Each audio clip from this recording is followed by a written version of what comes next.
Now flip a stapler upside down. See the metal plate on the bottom? You can turn it to get temporary staples, ones whose pins are bent outward and are easier to take out. Speaking of flipping stuff, do it with a salt jar. Nah, you should have closed the lid first. Now you've got salt all over the place. Okay, now you've done it. Look at the bottom of the jar. See the ribs on it?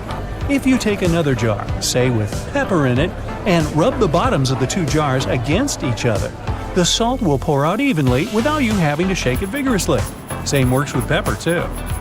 It wasn't their original purpose, but you can use soda can tabs to hang hangers on other hangers. By the way, the hole in the tab is there to put straws through and keep them in place. Post-it notes are supposed to be peeled off from the side like you're turning the page in a book. Most of us tear them from the bottom, and that just creates a crease and makes the whole note less sticky. The hole in your spaghetti spoon helps you measure the perfect portion. It's just enough for one person. Multiply that by however many people you're serving. Or maybe you just like to pig out on pasta. Hey, I'm not judgmental. Does the audio jack in your headphones have 1, 2, or 3 stripes? 1 band means your headphones just play sound. 2 means stereo sound, and 3 mean the headphones also have a microphone. To prevent water from boiling over, just lay a wooden spoon across the rim of the pot. It only works for a little while though. If the spoon's surface gets heated up to boiling point, the bubbles will just foam up and around it. That's why metal spoons won't do. They heat up too quickly. Silica gel packets can absorb up to 50% of the humidity in a confined space, so use them around the house. Tape one to the lid of a container of dry goods, be it dog treats, breadcrumbs, cookies, you name it. Throw one in each of your dresser drawers. Just make sure they don't get accidentally eaten. Most people use bobby pins upside down. The zigzag part goes closer to your scalp. The texture keeps the hair and pin in place much better. Bubble wrap was originally created as wallpaper that would be easy to clean, but the decor idea didn't take off, so they found a new use for it. Now they help cushion items during shipping, and they pop so nicely, of course. Hey, just ask my dog. All crackers and some cookies have holes to make sure the final product has the right texture. These teeny tiny holes allow steam to escape, so your crackers and cookies wouldn't snap. If it weren't for these holes, also known as dockers, steam would build up inside the tree, and the final result might have been scrumptious, but it would have been rather oddly shaped. The scalloped edges on Ritz crackers are there so you can roll the cracker over your cheese so that you get the perfect size piece to sit on top. It works for softish cheese only. Don't try to cut some Parmesan like this. Cheesily speaking, you probably grate your cheese with a cutting board or a plate underneath the box grater. Try a more convenient method. Flip the box grater and lie it on the side. This way you get the finest shreds of cheese and it's mess-free. PVA glue doesn't stick inside the bottle because it contains long molecules, such as polymers and water. Once you squeeze the glue out, the water trapped inside evaporates, leaving only sticky polymers. Superglue doesn't stick inside the bottle because of a special chemical that hardens when it hits water vapor. So the glue doesn't stick because the container keeps water out. The bread goes stale just because it loses moisture. When you add water to the flour, it changes texture, and the starch molecules get pretty disorganized. Hey, I can relate. That's why bread is soft and fluffy when it's freshly made. But the more it cools down, the more water it loses. Starch molecules get their original crystallized state back. Also, recrystallization happens way faster in the fridge. The sole of your sneakers, and even the tires of your car, are just one huge molecule. It's because when rubber is vulcanized, all the molecules become connected through the sulfur, so they turn into one, but a really large molecule. Your jeans are blue on the outside and white on the inside because of a smart way to weave the fabric. The warp thread is dyed, while the weft thread has no color, it's just white. This way, manufacturers reduce the amount of dye needed for each piece of clothing. By the way, most jeans are blue because they were originally dyed with indigo dye with a rich blue tint. This dye was picked for the way it interacted with cotton. When the cotton is heated, most dyes just penetrate it. but indigo dye stays attached to the surface. As a result, each time people wash their jeans, the dye molecules escape the fabric, leaving a unique pattern on each garment. Today, manufacturers use synthetic indigo dye. Bananas have thick skin to keep insects away. However, it gets thinner as the fruit ripens. Once the banana is ripe, it starts getting water from its skin. Birds and animals can also tear the thin skin easily. Hey, smart move, Mother Nature! The public toilets tend to be U-shaped for hygienic reasons. This way, anyone who wants to use it is less likely to get in contact with ceramic, normally swarming with germs. The bottled water has an expiration date. However, the water itself doesn't go bad. The problem is about the bottle. The plastic starts releasing chemicals over time, so the water gets contaminated. You can't drink it anymore. Glass bottled water has an almost indefinite shelf life. Still, some criteria, as changes in room temperature, may lead to a slow increase of bacteria in water, so it might go bad too. If all else fails, try drinking it from the faucet. Who would have thought? Fresh water. In-flight food is way saltier and spicier than back on land. Airlines have to give an extra kick to all the dishes due to in-cabin conditions. The combination of dry air and changed pressure changes how we perceive taste. Also, the taste isn't only about taste buds. It's about 80% smell. But as odor receptors don't work the way they should because of dry cabin air, well, without some extra seasoning, the food would have been almost completely tasteless. And yes, I've been known to be completely tasteless myself. Veins appear blue because they're under our skin, and skin scatters more blue light than red. Also, the skin around the veins looks even redder than the veins, enhancing the contrast, and the veins appear even bluer. However, it's just an illusion. Our blood is always red. Trust me. Supermarket tomatoes look tremendous, but taste bland because, for the past 70 years, farmers have opted for fruits that ripen more evenly and look better and more pleasing to customers. Wild tomatoes are dark green and don't ripen evenly. Still, the tomatoes the farmers grow have a teeny tiny mutation in one gene. That's why they're evenly colored but can't produce chloroplast properly. It changes the whole photosynthesis process, leaving the evenly colored tomatoes with less sugar in their tissues. As a result, these tomatoes tend to taste like cardboard. The moral to the story appears to be, go get some ugly tomatoes, or tomatoes. The space below a cup of noodles is there to protect the noodles during transport. This technique is called a middle suspension. This way, they're protected better in their styrofoam cup, and it also helps those noodles soften more evenly and quickly. Now, chewing gum wasn't invented for keeping your breath fresh. It was supposed to be a replacement for rubber. But the rubber experiment failed, giving opportunity to a modern version of chewing gum. Sandwiches have all their filling in between two slices of bread to keep the hands clean. Well, at least it was so when the first sandwich was invented. Some centuries ago, I wasn't around then, the 4th Earl of Sandwich, John Montagu, asked his chef to cook him something yummy he could eat without interrupting his long binge. The chef, I think he was named Pastrami or something, wrapped meat and all the other ingredients in the bread to make the dish grease-proof. And finally, all the ingredients in margherita pizza stand for one of the colors in the Italian flag. Basil represents the green stripe, mozzarella represents the white one, and tomatoes, or tomatoes, represent the red stripe.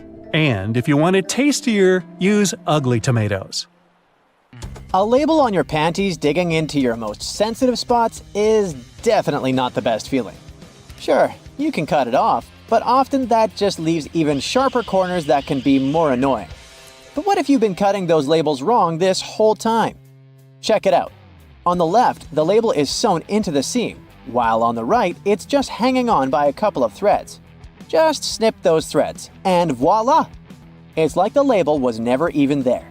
Plus, with this little hack, you can always pick panties in the store that are guaranteed to be comfy. If you've traveled to Europe recently, you may have noticed how nasty the bottle caps have become. Yeah, according to the law, they now have to scratch your nose. They have to be attached right to the bottle. If these bottles annoy you too, try this. Once you open the bottle, rotate the cap 90 degrees. and pull until one of the plastic connections breaks. And finally, turn the bottle until the cap touches your chin, not your nose, and drink. You've been using the colander in the wrong way all this time. This smart kitchen device has a hidden function. The traditional way of draining noodles involves dumping boiled noodles into a colander, right? But if your colander is about the same size as your pot, try this instead. Place the colander on top of the pot with the noodles, like a lid, and drain the water out. This method is faster and less messy, and it keeps your noodles in the pot where they belong. Toilet plungers and sink plungers are quite different, and the toilet version has a handy rubber flap called a flange that pops out from the cup. This flange fits snugly over toilet drains, giving you strong suction to tackle stubborn clogs. While a sink plunger won't help with toilet troubles, the toilet plunger can work on your sink or tub. Just make sure to keep that flap tucked inside the cup. And don't forget to give it a thorough clean with bleach before switching from toilet to sink use. You definitely don't want to mix things up. If you still work in an office, next time you print out something, make sure to check out this stapler built right into the printer. It can staple all the documents that fit in the slot at the same time. By the way, it's not something new. Such printers have been around since the 90s. Why buy a ruler and spend your hard-earned dollars if you can simply use a dollar bill to measure whatever you want? Only as long as this whatever is somewhere around 6 inches. A dollar bill is just about this size. Even though many people are sure that those tiny holes on the bottom left side of your iPhone are the speaker, they're actually a microphone. And speaking of iPhones, if you've got one of the latest models and your phone is out of juice but there's no socket to be found nearby, here's a nifty trick. Grab a double-ended charger cord and connect it to another iPhone 15. Boom! Your phone gets a little power boost.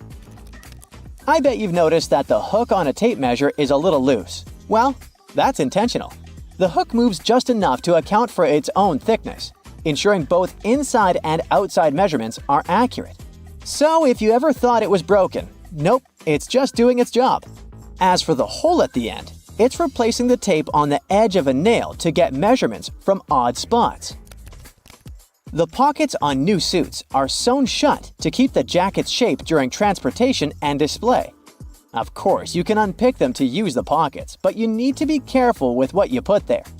Anything heavy can easily distort the suit's shape. The important thing, though, is to remember to cut the threads holding the back vents together for better movement and comfort. Oh, and remember to cut those tacky stitches that fasten your new coat's vent, that flap on the back. Now, that sink squeegee thing actually hides a big secret. It can store water. Many sink squeegees have tiny holes that allow water to stay inside. But why would we need that water? Oh, you can release it as you squeegee, which will help you rinse the sink as you clean it. Here's a travel tip that will help you understand U.S. highways. In the U.S., highways with even numbers run east-west, and those with odd numbers run north-south. If a highway number starts with an odd digit, it's a spur, which means it doesn't reconnect to the main highway. If it starts with an even digit, it's a loop around or through a city that eventually reconnects with the main highway. And finally, numbers divisible by 5 are major highways meant for cross-country travel. Your iPhone camera can also translate laundry symbols, identify plants, and even recognize some bird species. It's like having a mini encyclopedia in your pocket. Another trick, when using the markup feature while editing your photos, you might want to highlight a part of a picture. Put a circle around the needed area and keep your finger pressed down at the end of the stroke. Voila! Instead of a misshapen circle, you get a perfect one. It also works for squares, triangles, and stars. Barilla, probably the most famous pasta in the world, has teamed up with Spotify to create playlists that match the cooking time for different pasta shapes. Just start the playlist when you drop the pasta into boiling water. And when the music stops, your pasta is ready. Toasters have crumb trays at the bottom that you can and should clean regularly. Just slide it out and dump the crumbs. It's an easy way to keep your toaster clean and working well. You can use Google Maps to share your location in real time. Just tap your account icon, select Location Sharing, and choose how long to share. Your friends can track your progress and be ready when you arrive. You can also save your parking location by clicking the blue dot. Do you know that the knobs on some ovens have calibration screws on the back? You can adjust them to get more accurate temperature control. It'll definitely help you avoid overcooking or undercooking your meals. In non-prepaid gas stations in the US, try pressing Enter before swiping your debit or credit card. It'll take you to the prepaid screen, and you can enter the amount you need manually. If you're drinking outside on a windy day, place some coins in an empty cup, and then put the cup you're drinking from inside the first one. The weight of the coins will help you keep your drink from getting blown over. Simple, but effective. Once you've peeled your potato, you might spot some tiny divots, known as eyes, that still have some skin on them. Many peelers come with a handy scoop designed to tackle these little guys. Just take the scoop, dig in, and pop them out. Easy peasy. Your favorite potato recipe will be totally eye-free in no time. A cell phone's camera can help you to figure out whether your remote is working. The camera is sensitive to infrared, so you just need to turn it on and point the remote at the camera while pressing the remote's buttons. You'll see the LED flashing in response. If you spot nothing, something is definitely wrong with the remote. Bonus fact here: white vinegar isn't just for cooking, it's also the real laundry hero. If you add it to your laundry, it'll take out all the bad smells from your clothes. The amount to add can be anywhere from a splash to a cup during the wash. And don't worry about the vinegar smell. It washes away completely, leaving your clothes fresh. It's also great for removing hard water buildup. Fitness trackers and fancy smartwatches are fine for monitoring your heart rate and even the miles you cover on a run. They're not so good at measuring the number of calories you've burned, though. A 2017 study from the Stanford University School of Medicine showed that fitness trackers and smartwatches have error margins of less than 5% when it comes to measuring heart rates. That's pretty good, so you can be confident in whatever reading you're getting. The problem is with the devices measuring energy expenditure accurately or calendars burned. Even the best was off by an average of 27%. The worst was off by a crazy 93%. That means they're very unreliable and shouldn't be trusted. Fitness trackers don't work well for measuring calories because we all have different heights, weights, diets, and many other things. That means we all burn calories at completely different rates. The trackers are often programmed with a preset average height and weight. So, if you're going to use one, take it with a grain of salt, unless you're trying to reduce your sodium intake. Sunscreens have only one job to do, and that's protecting us from the harmful ultraviolet rays. In 2017, though, a study found that many popular brands failed to protect at all, with only 1 in 4 working. Most sunscreens didn't protect users from ultraviolet A and B rays at all. Some manufacturers also claimed that these products had an SPF of over 50, which sounds very high quality, but the actual SPF was much lower than that. The misleading labeling means we aren't as protected as we think when we're at the beach. So when you're out shopping for sunscreen, make sure you look at the ingredients and apply more than you think you should. Ooh, sports drinks, an essential item for anyone working out. These bright-colored drinks are filled with electrolytes that will increase your performance and rehydrate you fast. The problem is, we're not all athletes, so most people would be better if they just drink water instead. Sports drinks are made up of water with some minerals and lots of sugar, coloring, and flavor. Those minerals are electrolytes, which can help our bodies go longer. Your exercise habits, the duration, and the intensity of your training all come into whether you really need that extra boost. While sports drinks can benefit athletes engaged in long or intense training, they're not really necessary for most gym goers. Sports drinks are probably pointless if you're only doing light to moderate exercise, like walking or jogging, over a short period of time. After using a toaster for most of your life, most people still haven't figured out how to get a perfect heat setting. It turns out that burnt toast is probably just down to a simple misconception. Those numbers on your toaster aren't heat levels at all. They're actually minutes. The dial is basically just a timer. That means all you need to do is look up how long it takes to toast certain things, and you'll never ruin your breakfast again. Hey, I like burnt toast. I'm used to it. Most of us rely on wireless technology to carry out normal everyday tasks. It can be very frustrating when technology stops working and interrupts your day. In fact, the only thing more frustrating might be not knowing why it isn't working. The worst culprit here is your cell phone. It'll often show really great reception, but somehow can't make a phone call.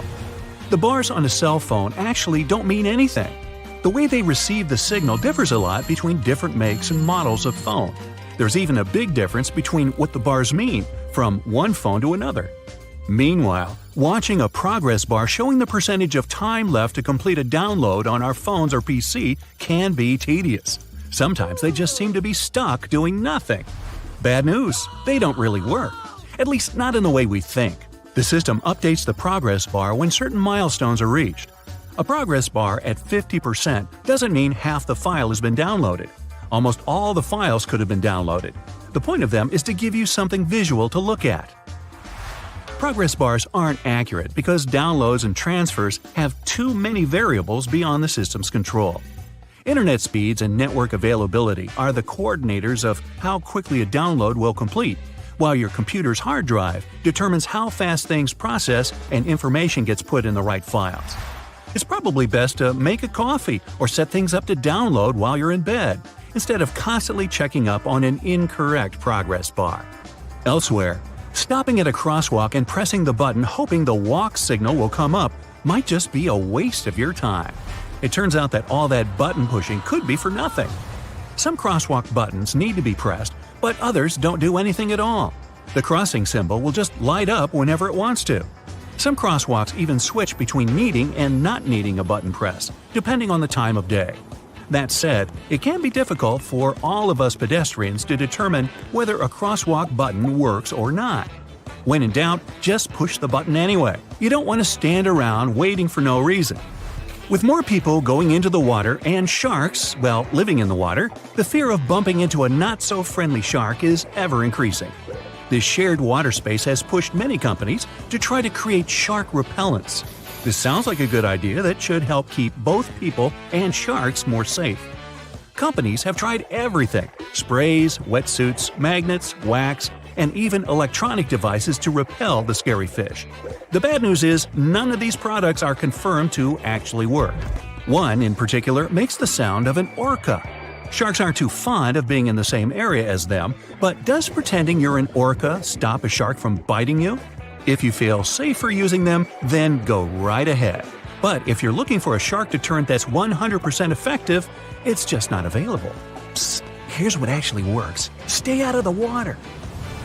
Rushing into an elevator and repeatedly pushing the closed door button in the US is basically a huge waste of time unless you've got the special trick. In 1990, the US passed a Disabilities Act for elevators, which meant that elevators had to ensure that someone with a disability had time to get inside one. If you're on crutches, use a cane, or travel in a wheelchair, you don't have to worry about someone accidentally closing the elevator doors before you've had a chance to pass through them. There's one important loophole to this. If you're an emergency or maintenance worker, you'll have access to keys and codes that make that button operational. This is just another example of a placebo button you're invited to push, just to make you feel like you've done something. That impatient finger poking isn't doing anything. Getting a bit warm or cold in the office? Better adjust that thermostat. Unfortunately, in the vast majority of office buildings, the system controls are kept inside air ducts, not on the wall. Technicians install dummy thermostats to give workers the illusion that they're dramatically changing the air conditioning or heat. Some are set to change 1 or 2 degrees, but they're often not connected to anything at all. Dummy thermostats came about around the 1960s. As heating prices rose, building leases often required employers to stay within specific temperatures. Faced with this problem, fake thermostats became the new rage for businesses. They offer people some feeling of control while keeping the temperature in the right range. Now, ever come across some premium PC cleaning software that promises to clean your PC and make it go as fast as when you purchased it? Yeah! These third-party PC cleaners are often made to seem like they really work, but they usually don't do much of anything at all. They'll detect non-problems and list them as problems.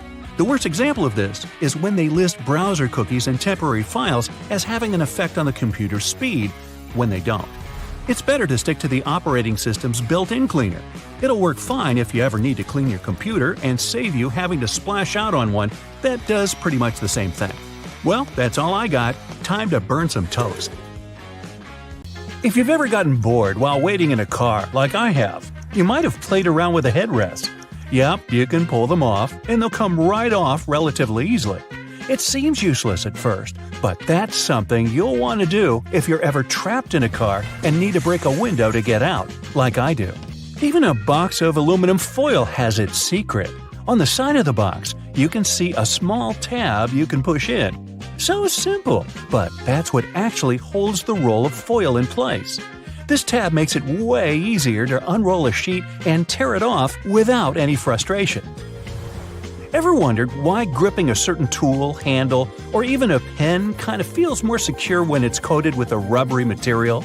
The keratin of the outer layer of the human skin is rough and stiff at a small scale. So let's say you have a polished metal or glass which is stiff but also a smooth and impenetrable surface. When you encounter that, the actual contact area is small, as is the friction at the beginning. Your sweat pores secrete moisture, which is why the keratin gets hydrated and becomes softer. Because of that, it requires many seconds for the contact area to increase to the same value it reaches almost right away with some soft materials like rubber. This mechanism might be used by our tactile senses when we want to identify materials.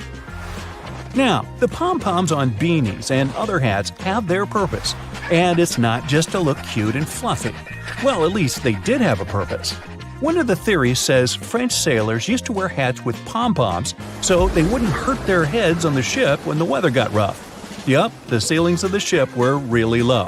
When the waves were too big, bang, you could easily hit your head on the ceiling. So the pom-poms came in handy.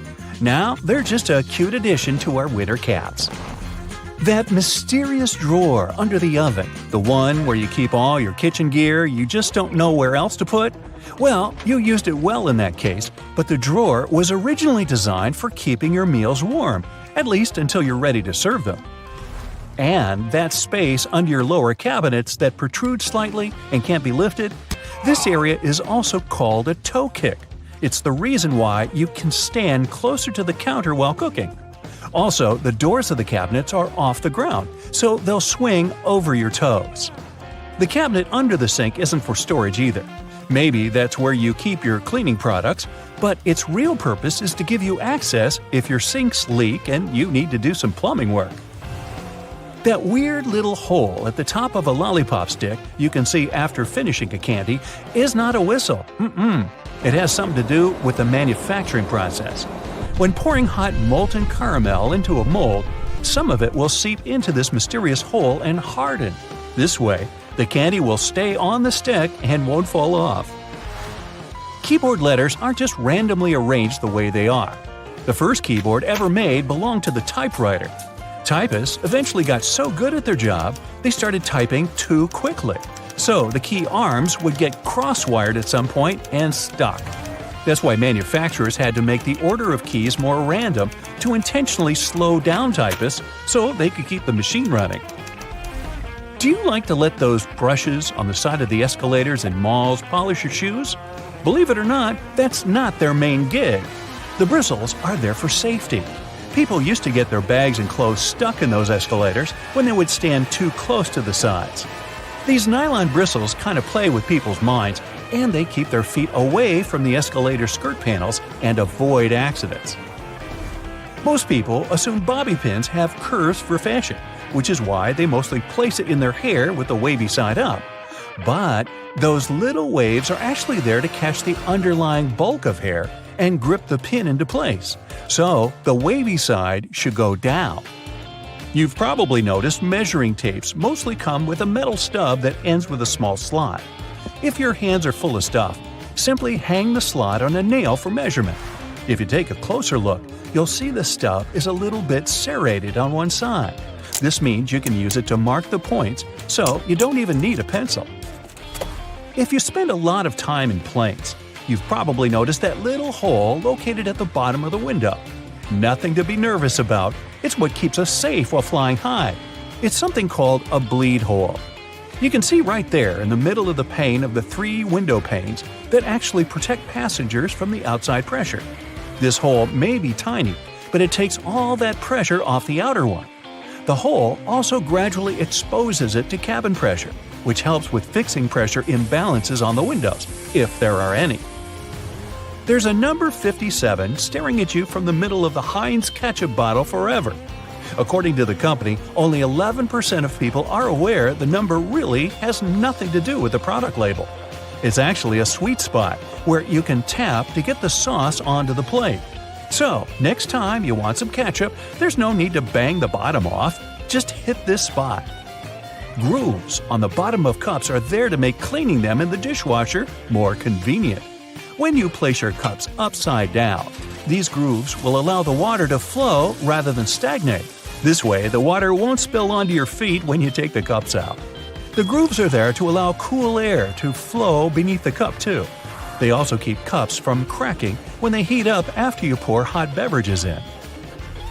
You probably noticed that little dot next to the camera on an iPhone and probably thought it was a flash. Nope, not a flash, but a microphone in charge of catching sounds when you're using the back camera. Next time you're looking for a quick bite and decide for fries at McDonald's, check that bendable flap near the top of the box. Some like to bend it towards the fries. That way, you can cover your fries up and keep them warm. But if you're not that patient, you can flip the flap backward and basically turn it into a makeshift plate for your fries. Just bend it down firmly enough. You don't want it to spring back up and spread the sauce all over you. Take it from me, it's messy. In the 1970s, people didn't want toothpaste just to keep their mouths healthy, but also to freshen their breath.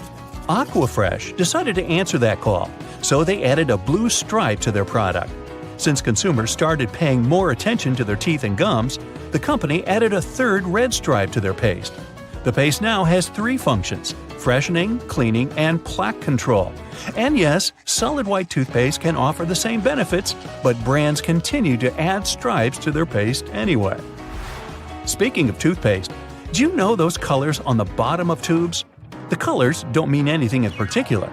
They're there to help in the manufacturing by telling light sensors where the end of the tube is. Thanks to it, the machine can cut and seal the tube properly. Hand sanitizers are commonplace nowadays, and you can apply them in many other ways besides just cleaning your hands. It also works great when you want to remove stains from your clothes. Sanitizer breaks up oily, greasy spillages and does a great job as a degreaser. You can even use it as a deodorant if you get caught out on a hot day. After a bad day at work, you decide to hide yourself from the rest of the world. You turn off your phone and your laptop and lock yourself inside the bathroom. You jump out of your meditation when you hear a beeping sound. It's your toothbrush saying, "Data transfer completed." Your robot vacuum knocks at the door. Looks like it must be after you. Robot vacuums make a map of your home to get around and plan cleaning better. They can share this map with other gadgets via Wi-Fi and store them in the cloud. When advertisers get access to those maps, they can get an idea of your home size, your income level, and lifestyle to send the right ads your way. Vacuums don't have microphones, but their navigation systems can be repurposed to listen to your conversations. They map the room with a laser beam directed at objects. Sound waves affect that light. If you collect that data, you can convert it back into sound waves and identify what someone said. Headphones and microphones are based on the same idea. Headphones turn electrical signals into sound, and microphones turn sound into electrical signals. If you plug your headphones into the microphone jack, they'll work as a microphone. Bad guys learn to do it remotely without your consent. There's malware that retasks your computer output channel into input channel. It can record sounds from across the room even when the headphones are in their jack and the microphone is turned off and disconnected from the computer. Then it compresses the audio and sends it over the internet. There are computer mice that look like regular ones but have microphones and a built-in SIM card in them. The mics are so powerful they can even record whisper and broadcast that audio in real time. To activate it, you have to call the SIM card number and it goes on silently. To deactivate it, you can send an SMS to the same number. Some employers confirmed eavesdropping on their staff using that technology. A smart toothbrush remembers every move you made with it and shares it with you when you're done brushing. It also connects to your iPhone or Android using an app and sends data on your brushing habits to your dentist.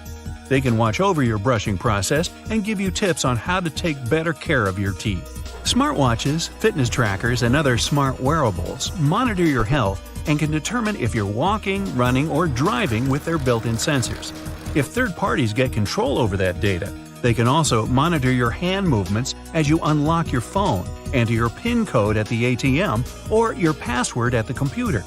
The gadgets are smart enough to accurately guess all that secret data most of the time. They can also find out the email address you used when you registered with the app to identify who you are. Pacemakers and other health devices send patient data over the internet. In theory, criminals could obtain it during transfer and change it to look like the patient needs hospital treatment. That would make them leave their home, and bad guys could take advantage of the situation.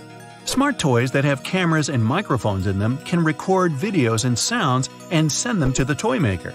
To keep prices on smart toys lower, they don't add expensive security mechanisms to protect that data. If cybercriminals get a hold of it, they can steal pictures, videos, or audio, and even identify GPS coordinates of the house. LED lights equipped with sensors and connected to video cameras can watch over and listen to conversations over a large distance. This technology was used at one large airport for security and comfort reasons. Cybercriminals went further and learned to use ordinary light bulbs for eavesdropping on conversations. To do it, they need a clean line of sight between a powerful telescope and the bulb of the right thickness. It won't work if you have drapes on your window.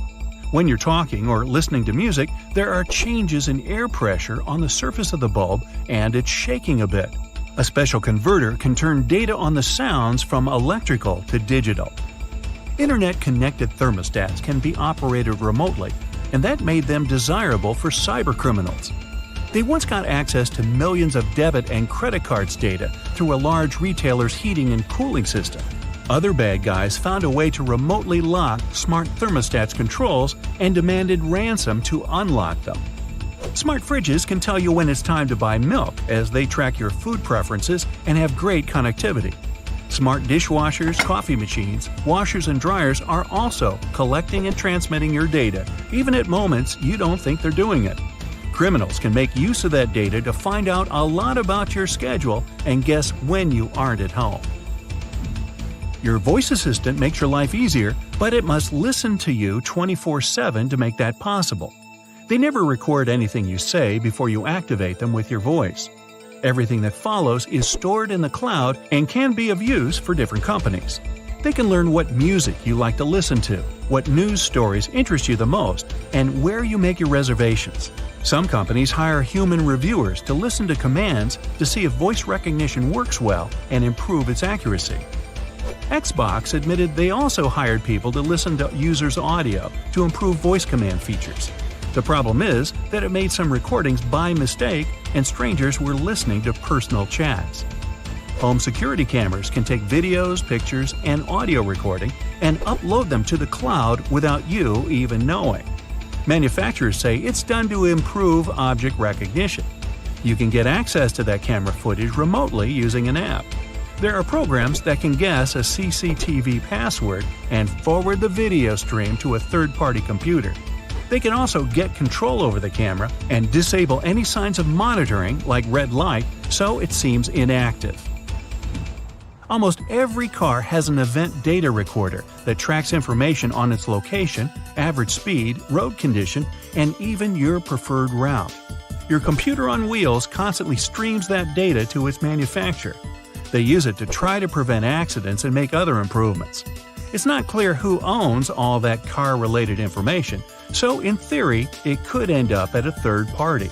Smart TVs run an operating system just like computers and also have a file system, cameras for video face recognition, and a microphone.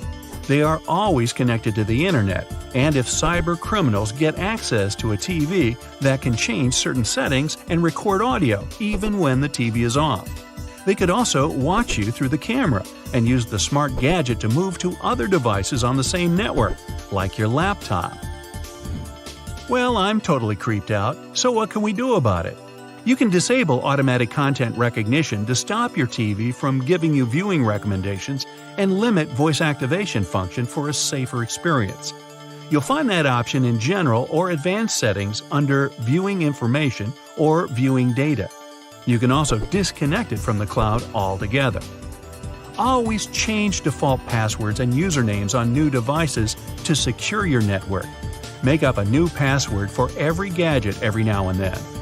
You can also split your modem and use one Wi-Fi signal for laptops, iPads, and the like, and the other for security cameras. Don't forget to turn off the Wi-Fi router when you leave the house to minimize the risk of a digital intrusion. Whenever possible, enable two-step authentication that demands physical access to the device to log in. Always install software updates as soon as the gadget manufacturer offers you to do it.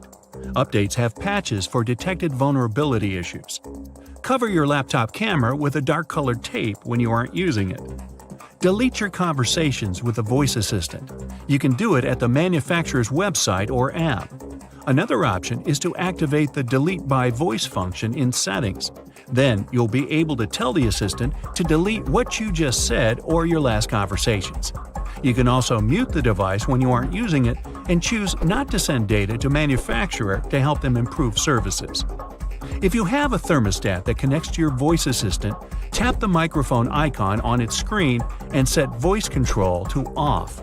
You won't be able to activate it remotely, and it won't be able to listen to wake words and send your audio anywhere. Okay, have a nice day. You just spent the entire morning running errands up and down the street, and you finally stop to treat yourself to a cup of coffee. You enter the nearest coffee shop, place your order, and notice that actually you really need to use the bathroom. It's a regular-looking public one with multiple stalls. As you pick yours, the one in the middle, you get inside and your mind starts to wander. Why on earth do bathroom doors have a half-inch gap between the door and the lock? And why on earth do they have a huge gap between the door and the floor? Can we have a drum roll for this moment, please? Well, my friend, there is not only one specific reason why public bathroom doors have so many gaps in them, but rather several. Public toilets are designed to make people spend as little time there as possible. You aren't supposed to feel comfortable or at home. So the design would have to reflect this notion. Here come the gaps. In some bathrooms, gaps are so big that users may even feel self-conscious about doing their business out of preoccupation that the rest of the people standing in line will see them. Then there's the matter of pricing. Making custom doors can be a heavy burden for the people building public toilets. This would mean understanding exact measurements so that doors would always fit the mold of the stalls it's supposed to be installed into. Now, not all the gaps in public bathrooms are necessarily the same size. They may vary, even if this variation is small and often unnoticeable. So, these gaps actually help to reduce the margins of errors and to turn production more cost-effective for the people financing them. In case a door comes wider or more narrow than it should, the gap regulates the differences and allows for their installation anyway. There is also the case of air circulation. The last thing you want to do in a public bathroom is to trap odors. So you need a little space under and between the doors to allow the air to flow. Finally, the gaps are a big safety measure. It can always allow for people on the outside to see if someone inside a stall isn't feeling too okay and maybe needs some help. And what about that extra hole in the upper part of the sink? It has a name and everything, the overflow hole, and it's designed to keep the sink from flooding. So, in case someone forgets and keeps the faucet going for too long, or the sink gets clogged and water can't drain down from the main drain hole, the overflow hole comes in to save the day. Let's say it buys you a little time before you have the entire bathroom floor flooded. Have you ever noticed how satisfying closing the door of a car can be? Car manufacturers devote a great deal of time to designing these sounds. Studies have shown that they create a perceived sense of quality in the buyer. It all begins with the primary material.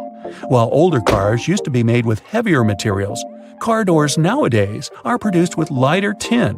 which can make a rather unpleasant metallic sound once you shut them closed. So, car companies employ sound engineers to ensure that there is the exact amount of foam, mats, and tin in a car's composition to make the most comforting sound possible. And what about those tiny dots on the top of your car's front window? The pattern of these little black dots minimizes distractions for your eyes. This black part, also known as frit, normally gets warmer than the clear parts, which prevents the windshield from deforming. And no, the tab under your rearview mirror is not made only for the purpose of hanging fluffy dice or aromatic-pleasing air fresheners. It's actually a switch that allows you to adjust the position of the mirror depending on the time of day. Flip it one way and it's the daytime driving mode. Flip the other and you're ready to drive safely during nighttime as it tones down the glare coming from headlights of the cars behind you. Next time you head out to the supermarket, make sure to keep this in mind. In case you don't have a coin to unlock these shopping carts, there is a well-kept secret that can help you out. If you have your house keys on you, check for a rounded key head. If you happen to find one, try using it to unlock the cart. It should fit perfectly in there, replacing the need to carry coins around. Because, if we're being honest, who still has them? Elevators. If you want to ride them on your terms, and your terms only, make sure to try something out. Most elevators have a secret button combination you can use to skip all the other selected floors and go directly to the one of your choosing. This might work out, especially on those days when you've pressed 13, but you wanted to press 33. On most elevators, this works once you simultaneously press the closed door button together with your floor number. This should help you get to your floor without stopping. Some elevators require you to double press the selected floor numbers, as double pressing will often cancel the previously made request. While other elevators require you to hold the open door button and then double press the buttons of the floors you'd like to cancel. Now, to stay out of trouble, it's best not to cancel the floors of the other people in the elevator. They won't take it kindly. Also keep in mind that there are elevators that might not have this function. Now, for honey lovers out there, go ahead and raise your hand. If your pot of golden honey is crystallized, know that it is actually a good sign. Crystallized honey means that it hasn't been pasteurized, which means better product quality. With a decrease in temperature, the natural ingredient of honey, also known as glucose, will make it crystallize. Now, try making the best of it. To add some texture to your oatmeal or toast, add a layer of crystallized honey and enjoy nature's sugar. And if you don't like crystallized honey, plop it in the microwave for a minute or two. Ah, winter and fall. You know what this means, right? Sweater weather. But there's nothing more annoying than wearing your beautiful wool sweater and itching yourself all the way through it. Actually, I can be more annoying than that, but let's talk about itchy sweaters. To keep this from happening again, here's the secret. Turn your sweater inside out and soak it in cold water. Add 2 or 3 tablespoons of vinegar and let it sit for a while. Then, drain the water. Now, while the sweater is still wet, massage a generous amount of hair conditioner into the fibers of the wool. After letting it soak in the hair conditioner for about 30 minutes, gently press the excess water out of the wool and leave it to dry flat on a towel. There you go! No more itchy sweater. Any fast food restaurant you go to will hand out small paper cups for customers to fill with their ketchup, mustard, or barbecue sauce. But if you're eating some chicken nuggets or trying to dip your burger into the cup, there's always that bit of sauce that seems impossible to reach. Next time, try unfolding the cup. It'll turn into a small paper plate, and this way you'll get all the ketchup you poured in the first place. Padlocks used in outdoor environments should be cleaned and lubricated every 3 months. Regular lubrication will help prevent padlocks from freezing in cold weather conditions. Look for the tiny hole on the bottom of the lock. Then pour oil into it, and there you go. It opens again. One thing we often neglect is a point in an ointment cap. These pointy surfaces were designed to help us break the tinfoil protection of the ointment tube. You just turn the cap over and break the ointment seal with its own cap, and there you go. After a long day of work, all you really need to do is a bubble bath. You turn on the hot water and let it run for a few minutes. You might even light a candle and pour some essential oils into the water. Then, in comes the liquid soap. You stir the water until the entire surface of the tub water is crammed with bubbles and make your way in. The bubbles in a bubble bath have a fundamental primary function. Their job is to preserve the water's temperature, just so you can have warm water for longer. Do you have sweaty feet? Weird question, I know. But if you're one of these people, here's some good news. All is not lost. Try putting a dry tea bag inside your shoes and storing it in a dry place for a while. The tea bags will absorb the humidity and the smell off the soles of your shoes. So here I am thinking, shouldn't we have learned these things in school? Well, either way, if you learned something new today, make sure to tell us about it in the comments below.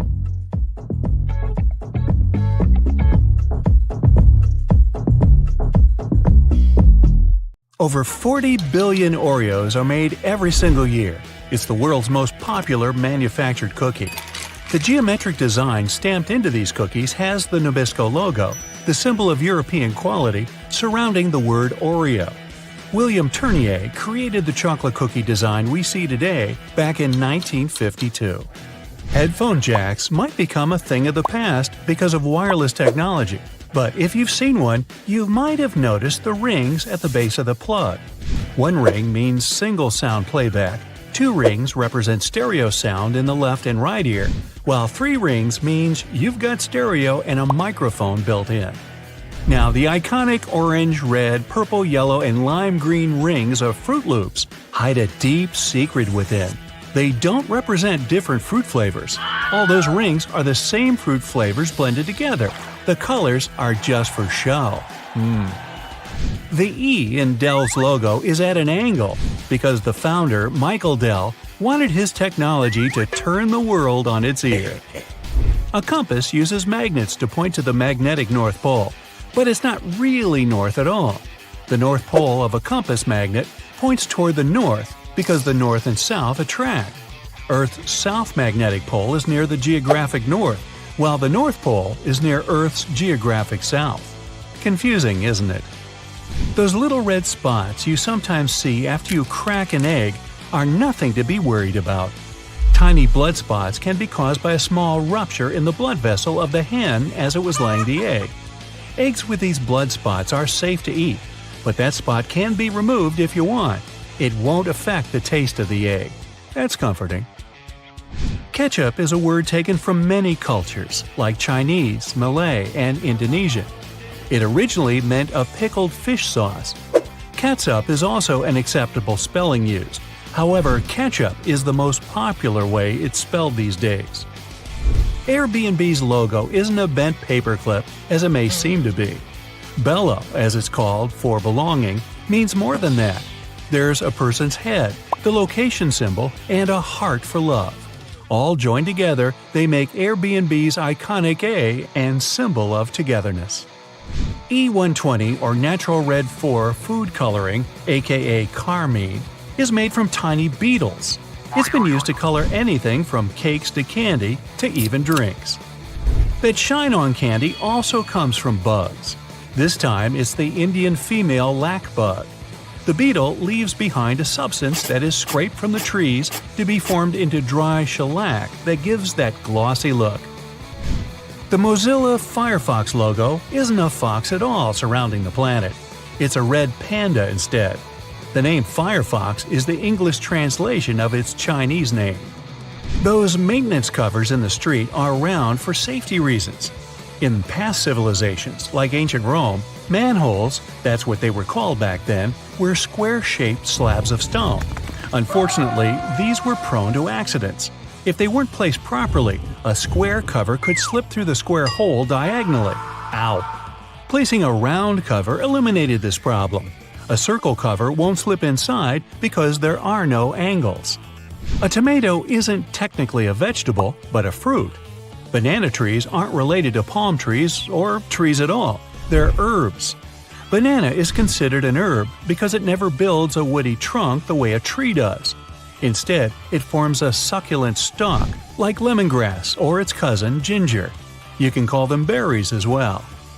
The Golden Gate Bridge color wasn't meant to be the orangey red that it is today.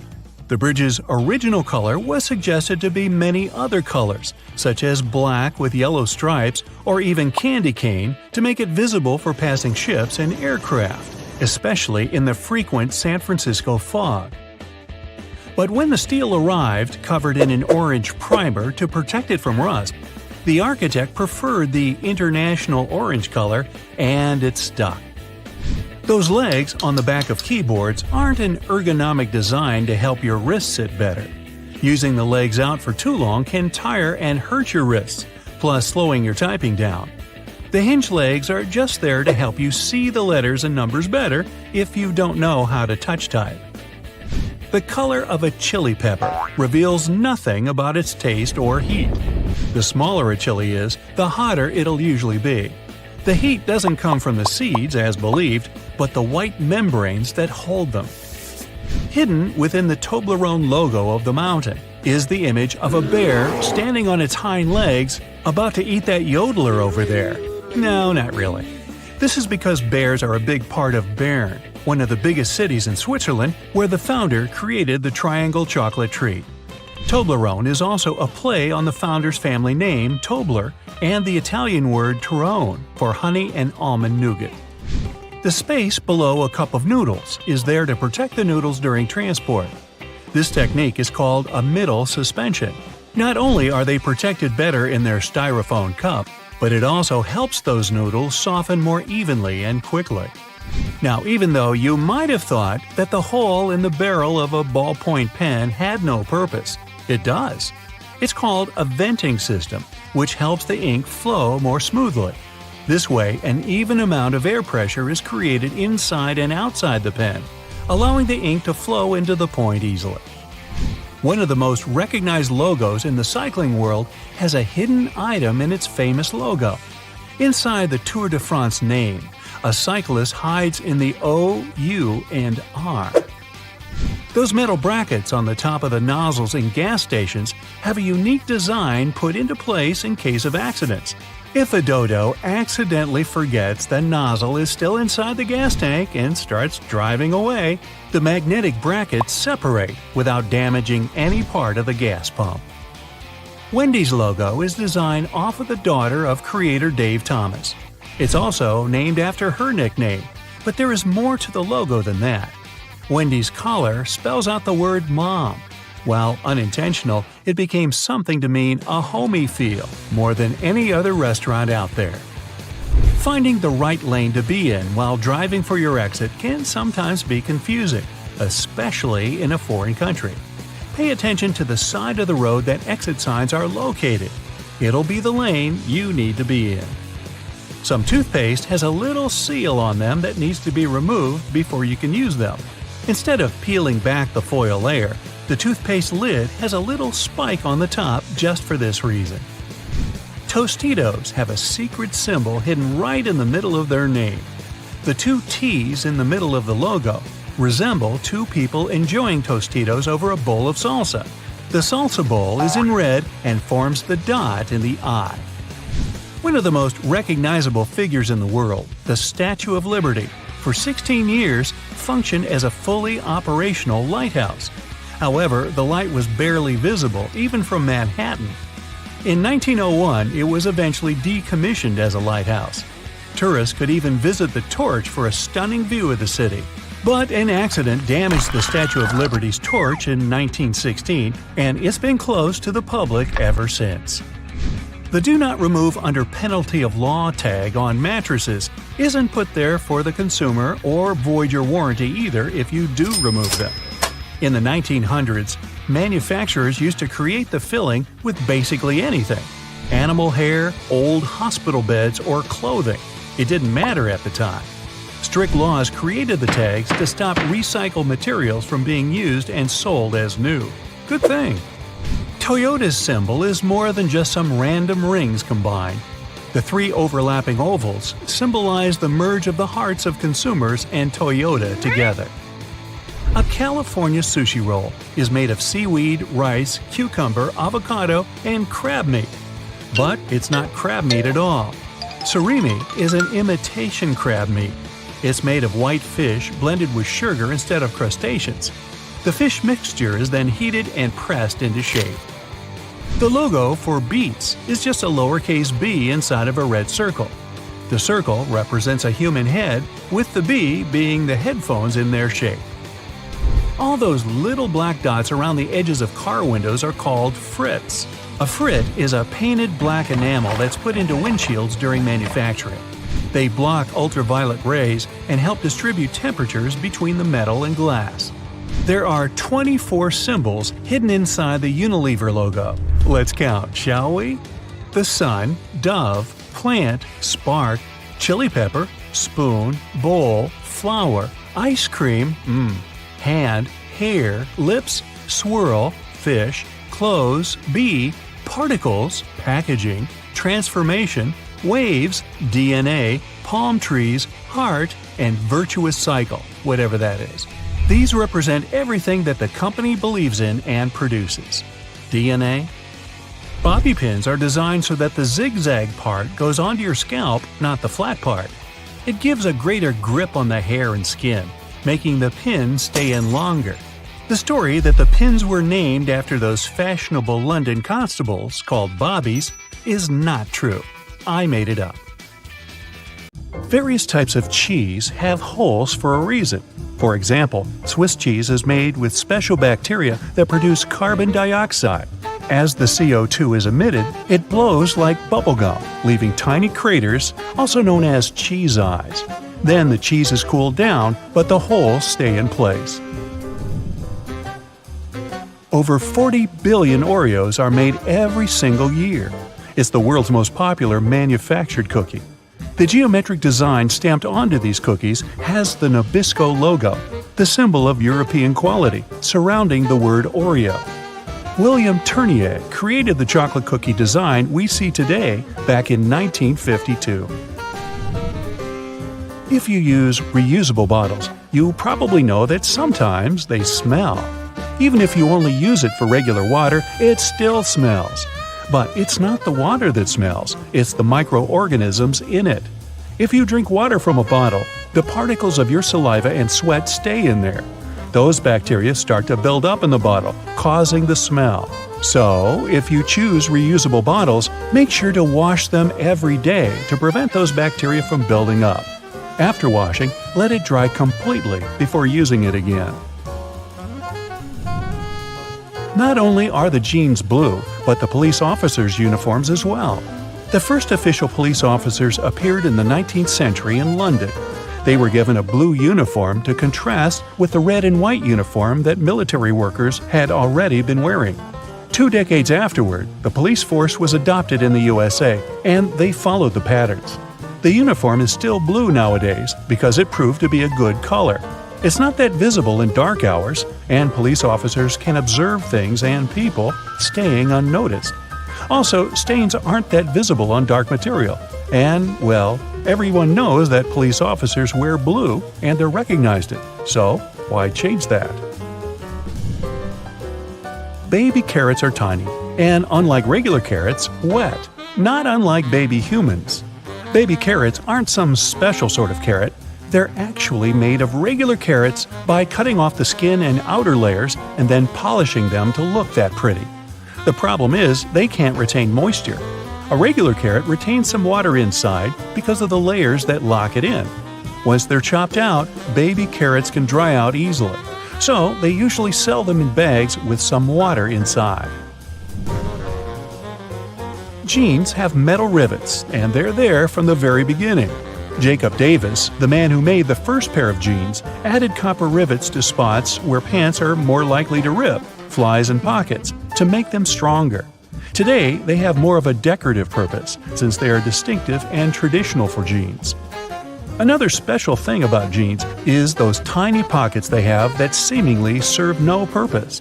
Well, maybe it's true now, but years ago, when many cowboys were wearing jeans, the pocket was made specifically to keep a pocket watch there. Also, back then, a pair of jeans had just 4 pockets. That tiny pocket, the watch pocket, 2 big pockets in front, and just 1 pocket in the back. Car headrests are all about comfort, and detachable headrests are all about safety. If you pull the headrest out, you'll see two sturdy metal bars. If you ever get locked or trapped in a car, you can use the bars to smash the window and get out. Those little red spots you sometimes see after you crack an egg are nothing to be worried about. Tiny blood spots can be caused by a small rupture in a blood vessel of a hen as it was laying the egg. Eggs with these blood spots are safe to eat, but that spot can be removed if you want. It won't affect the taste of the egg. Oh, that's comforting.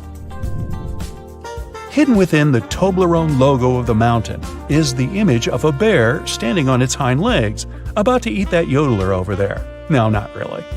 This is because bears are a big part of Bern, one of the biggest cities in Switzerland, where the founder created the triangular chocolate treat.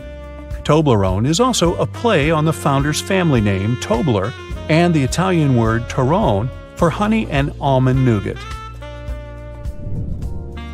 The space below a cup of noodles is there to protect the noodles during transport.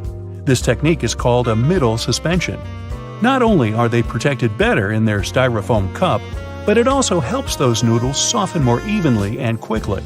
Even though you might have noticed that the hole on the barrel of ballpoint pens has no purpose, it does.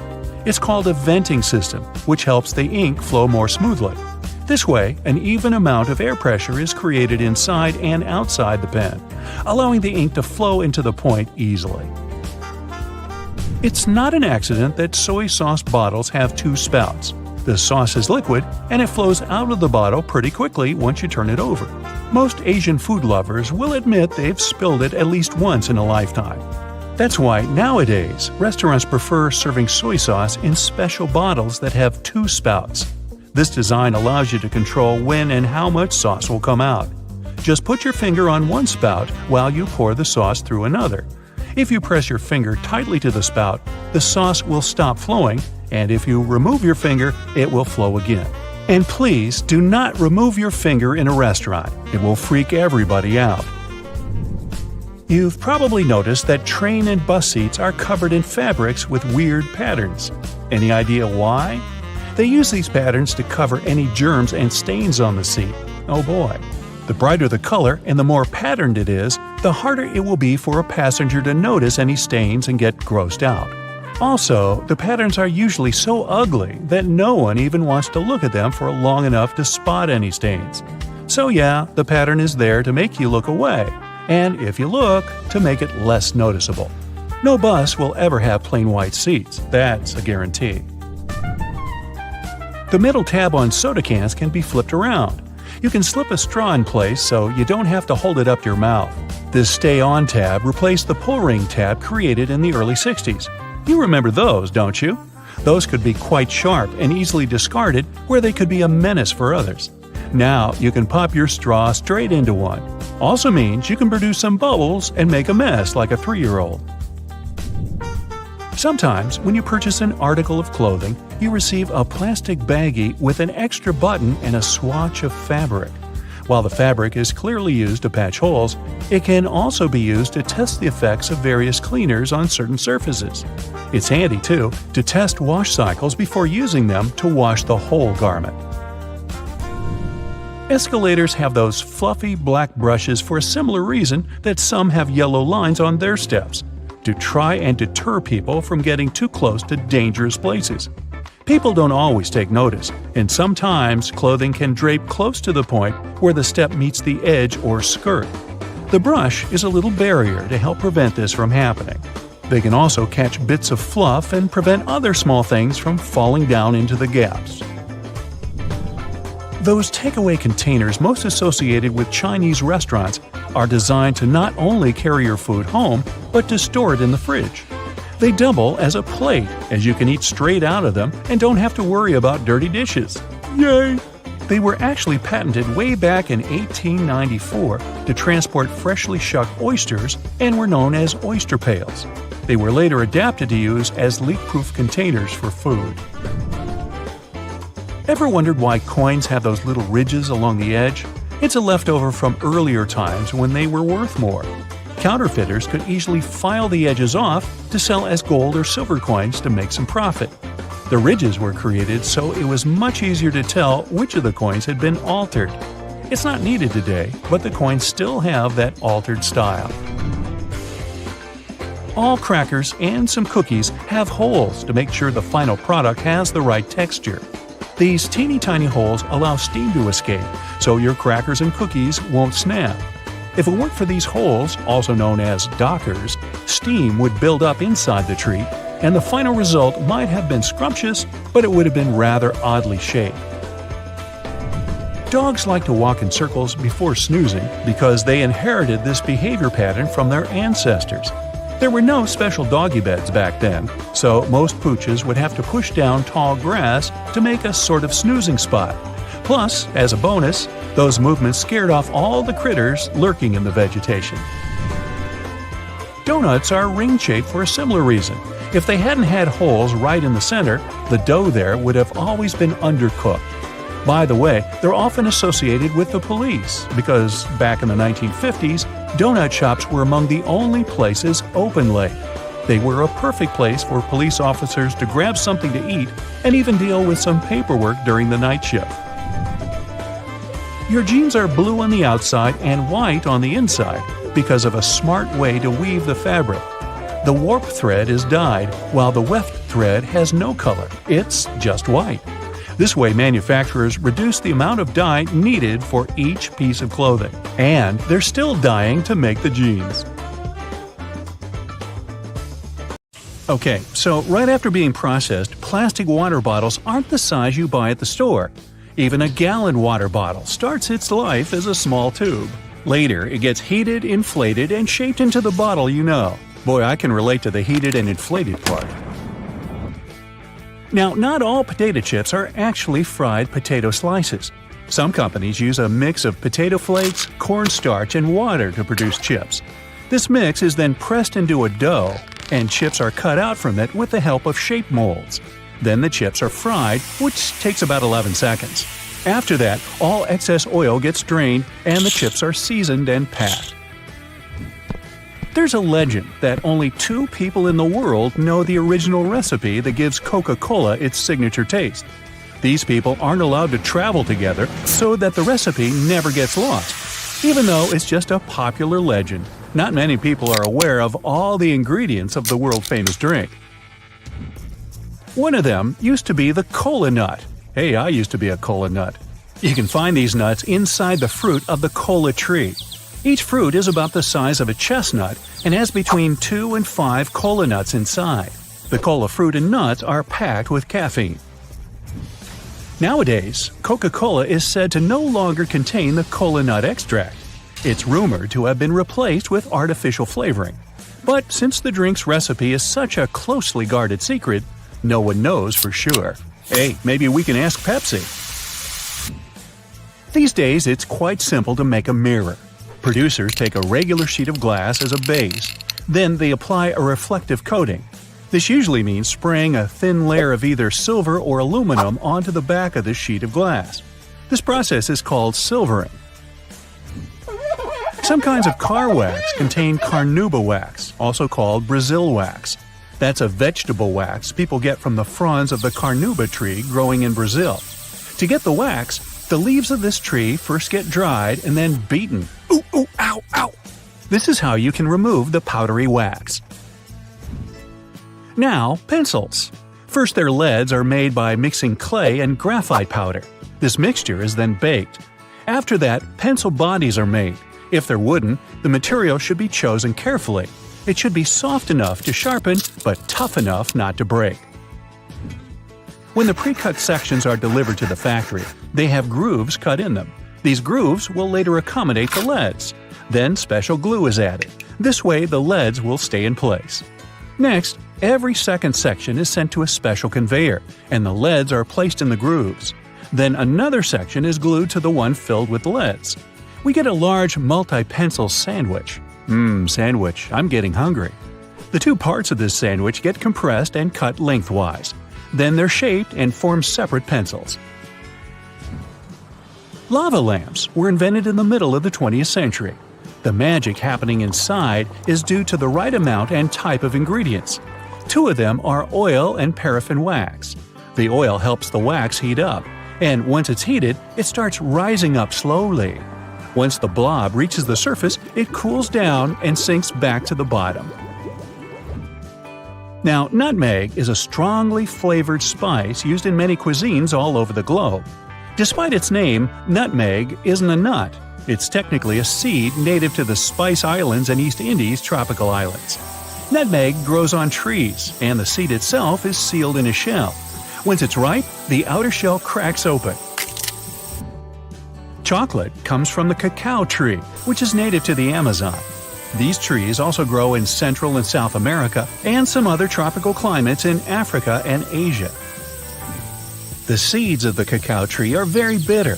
They have to be fermented to develop the flavor you're used to. After this process, the beans get dried, cleaned, and roasted. The shell is removed, and crumbled bits of dried cocoa beans are ground to cocoa mass. This mass is then used in the production of all kinds of chocolatey things.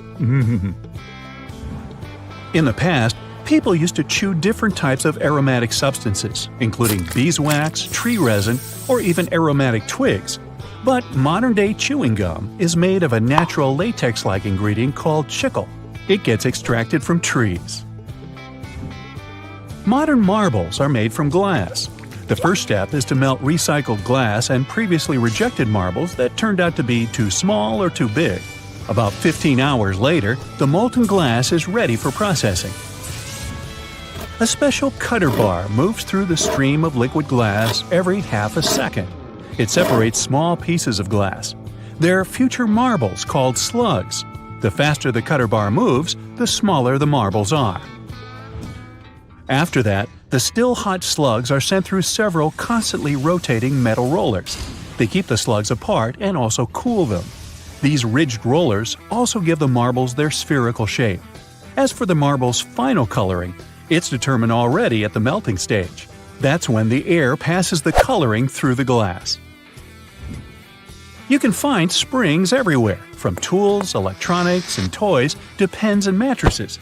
They come in different forms, for example, torsion, wire, extension, or compression springs. When a spring is made, a steel cord is passed to a dereeler. How thick this cord is depends on what kind of spring we need. The dereeler unwinds the roll and sends the cord to a computer-controlled forming machine. That's where the cord gets coiled to the needed length and cut into pieces. Now, to produce tomato ketchup, one of my favorites, you need tomato paste or puree, sugar, or some other natural sweetener, salt, spices, vinegar, and onion powder. First, the needed volume of the tomato paste is heated while being constantly stirred. Then other ingredients are added as well. Before the ketchup is bottled, it has to go through several cooling stages. Meanwhile, bottles are already aligned and waiting to be filled with the ketchup. This usually happens automatically. At the end of this process, caps and labels are added to the bottles. Cashew nuts are rich in plant protein, healthy fats and fiber, and low in sugar. But they're some of the most expensive nuts out there, and no wonder. The cashew tree, native to tropical regions of Brazil, produces a long stalk called a cashew apple. It resembles a small pear. Well then, why don't they just call it a cashew pear? Anyway, at the end of this stalk, there's a kidney-shaped nut. It's protected by a double shell that contains a poisonous oily substance. It's the main reason cashews aren't sold in their shells like peanuts or pistachios. Cashews need to be dried and roasted first. This removes the toxins and makes the shell brittle and much easier to remove. Nail polish, as we know it today, is a rather modern invention. It became popular at the beginning of the 20th century. Different companies use different kinds of chemicals and ingredients to produce nail polish. But one of these ingredients is always the same: nitrocellulose. This substance is actually liquid, but it gets mixed with plasticizers. They make nail polish more flexible and allow you to wear it longer. The process of creating ice cream sandwiches is pretty simple. First, ice cream gets whipped. It's done to add some air. The resulting substance is then sent to the next part of the assembly. There, 2 lines of wafers are already sandwiched together, and ice cream is simultaneously injected between them. It happens so quickly that more than 100 ice cream sandwiches can be made in a minute. How many can I eat in a minute? There are all kinds of plastic brooms out there, but there's one type that's made from recycled plastic bottles. With people buying 1 million plastic bottles all over the world, it's a cool way to reuse plastic. Tires production is a multi-step process. Tires are made from more than 15 main ingredients. Among them, there's synthetic and natural rubber, carbon black pigment, and chemical additives. Giant mixers stir these ingredients under high pressure and temperature. The final result is almost always thin rubber gum. It gets rolled into sheets. After that, tires get assembled on a special machine. Different kinds of cloth, rubber, and metal are used for the production of a tire. Finally, the tire gets cured in a special press under more than 300 degrees of heat and high pressure. This process lasts for 12 to 15 minutes. When they make darts, the flight shafts are produced first. 10-foot-long aluminum rods are put into a special machine. It has a few cutting tools that work from several angles at the same time. The rod turns into shafts. There are threads cut into each flight shaft so that it can be later attached to the dart barrel. That's the part you hold and fling. On the other end, a cross saw makes slots for the arrow flights. At the same time, brass rods turn into the barrels on another machine. Grooves are cut into the barrel surface. This makes them easier to hold. And finally, they produce a dart point. It's done with the help of a hydraulic press. It forces pointed steel into the hollow part of the barrel. And dart's all there is about how they make darts. So get this, an extra hole at the upper part of the sink has multiple hidden functions. First, in case someone forgets to close the tap, the water won't overflow and the bathroom won't get flooded. Second, thanks to that hole, the water drains faster and it gives an escape for the air, helping the water flow down. Those two holes on a side of any Converse shoe are not only to let the stinky air out. Sure, breathability is important for any athlete. The second reason is that athletes lace through those holes to get a better grip. Donuts have a hole in the middle and it doesn't stand for O in donut.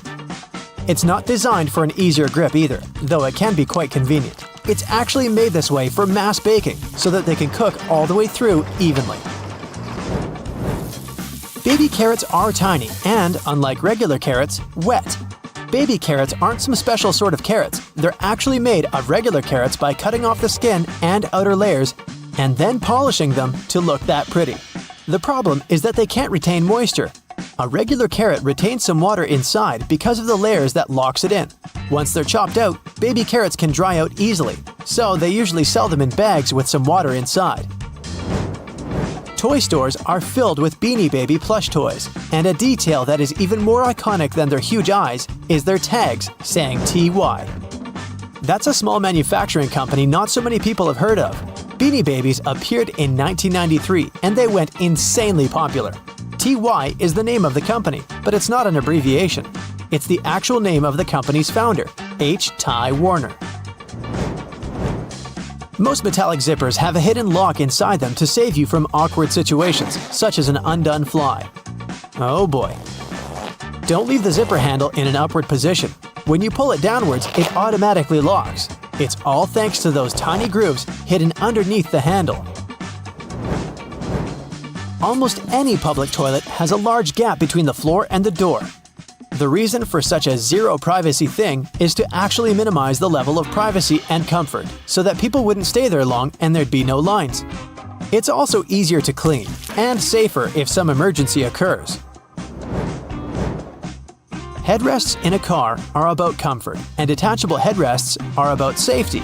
If you pull the headrest out of a seat, you'll see two bars, which are quite sturdy. If you ever get locked or trapped in a car, you can get out of there smashing the window with these bars. Many cups and mugs have little grooves on the bottom on purpose. They're designed for dishwashing machines. The grooves let the water flow and not spill over your feet when you take the cup out. Also, those grooves let the air flow, so the cup doesn't crack even if the tea is scalding. Almost all measuring tapes have a metal tip with a small slot on the end. You can use this slot to hang the tape on a nail or a screw to make measurements without anyone's help. Sometimes this tip has a row of sharp points along the edge on one side. That comes in handy when you want to leave a mark without using a pencil. Doorknobs are usually made of brass, bronze, and some other copper alloys for a reason. They have an antibacterial effect, so they stop microbes from spreading. They get rid of a range of harmful germs pretty fast, within a couple of hours. But don't forget to wash your hands anyway. Grocery carts have loops for a reason. You don't want to put your jacket in a cart next to potatoes and onions. Hang it on a loop. This little hook-like thing is there to help you better organize the space in your cart. The carts also have a super handy grid. Whenever the cart's full, you just need to lift the grid and attach the shopping basket for extra purchases, placing it in between the horizontal bar above the wheels and the hooks the grid has. A point in an ointment cap is there for a reason too. Most tubes are usually sealed with foil, and it's better to avoid opening it with fingers unless you're ready to say goodbye to your nails. A point easily opens even the most safely sealed tube. Silica gel can often be found in different things you buy like bags, shoes, and many others. Don't throw it away. It's meant to absorb excess moisture, so anytime your shoes are a bit wet, just throw in a packet with silica gel. People used to co-live with rats, and these guys like gnawing on everything they see in their way, including paper. Still, rats weren't able to chew more than the space left on the margins. That black grate on a microwave isn't just some fancy decoration. It's called a Faraday shield, and it prevents the rays from escaping the microwave. It also speeds up the heating, so you can enjoy yesterday's leftovers faster. It may also block phone signals, so if you're tired of numerous calls, just put the phone into a microwave. But don't turn it on. All Tic Tac containers are designed to dispense one Tic Tac every time you open it. The lid has the same shape as the candy. Turn the container upside down, gently shake it, and open it slowly. You'll notice only one candy stuck between those lid grooves. So if you just open the container and shake it until 5 or even more candies fall into your mouth, it means you've been eating Tic Tacs wrong all this time. Those little holes in the airplane windows are designed to control the cabin pressure. They also protect the windows from fogging up as the temperatures drop and rise. By the way, the airplane window is round for a reason. This way, pressure is evenly distributed so it doesn't get deformed. Blue bristles on a toothbrush are actually an indicator that it's just about time to change the brush. As the bristles get in contact with water, the blue, or whatever other, pigment fades away, so the more you use it, the duller the color becomes. A triple handle on a jerry can is there to make it easier for two people to carry it and distribute the fuel evenly. Gas cans often have a second hole that actually needs to be uncapped too before you pour the gas. The air passage will prevent it from pouring out, so no more fuel waste. Jeans first appeared in 1873. They were invented by Jacob Davis and Levi Strauss. Davis was a tailor who was producing covers and tents, and Strauss was a businessman who, among other things, was selling cloth. The first jeans were made by Davis from denim, the fabric he bought from Levi Strauss & Co. Together, they patented the design. Blue was a standard color for denim that was dyed using an indigo dye. The blue color is a tradition that is still often followed today to replicate the original look of a pair of jeans. Jeans also have metal rivets, and they've been there from the very beginning. Jacob Davis, the man who made the first pair of jeans, added copper rivets to spots where pants were more likely to rip, flies, and pockets to make them stronger. Today, they have more of a decorative purpose since they're distinctive and traditional for jeans. Another special thing about jeans is those tiny pockets they have that seemingly serve no purpose. Well, maybe it's true now, but years ago, when many cowboys were wearing jeans, the pocket was made specifically to keep a pocket watch there. Also, back then, a pair of jeans had just 4 pockets. That tiny pocket, the watch pocket, 2 big pockets in front, and just 1 pocket on the back. Many zippers have the letters YKK engraved on them. It's an abbreviation that stands for the name of the company that can be translated as Yoshida Manufacturing Shareholding Company. This Japanese company is the largest zipper manufacturer in the world, so they put their initials on all the zippers they produce.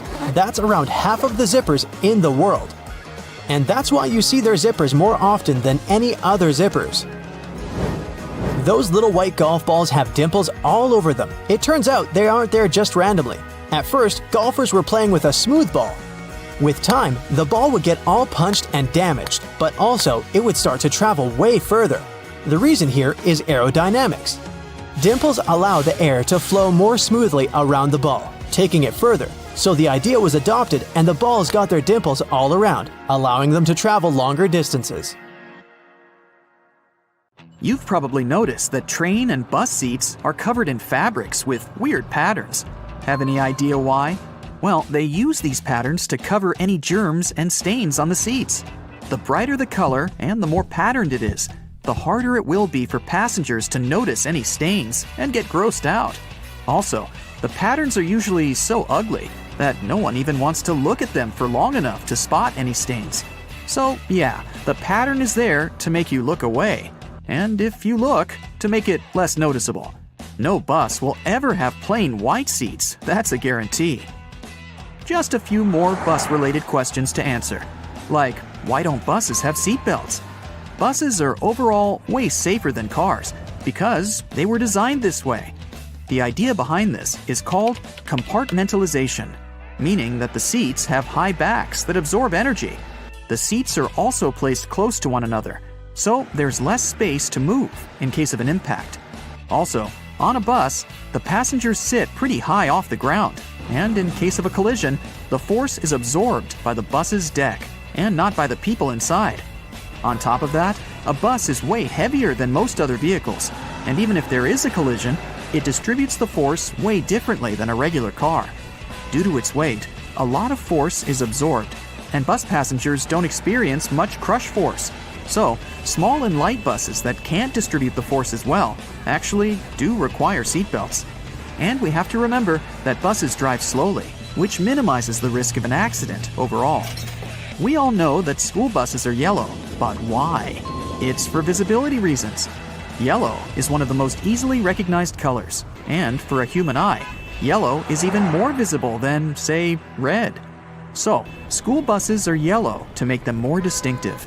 Also, yellow is visible in the dark, in fog, and on a rainy day. Actually, the color of the bus isn't really a true yellow. It also has a hint of orange. This shade even has an official name: National School Bus Glossy Yellow.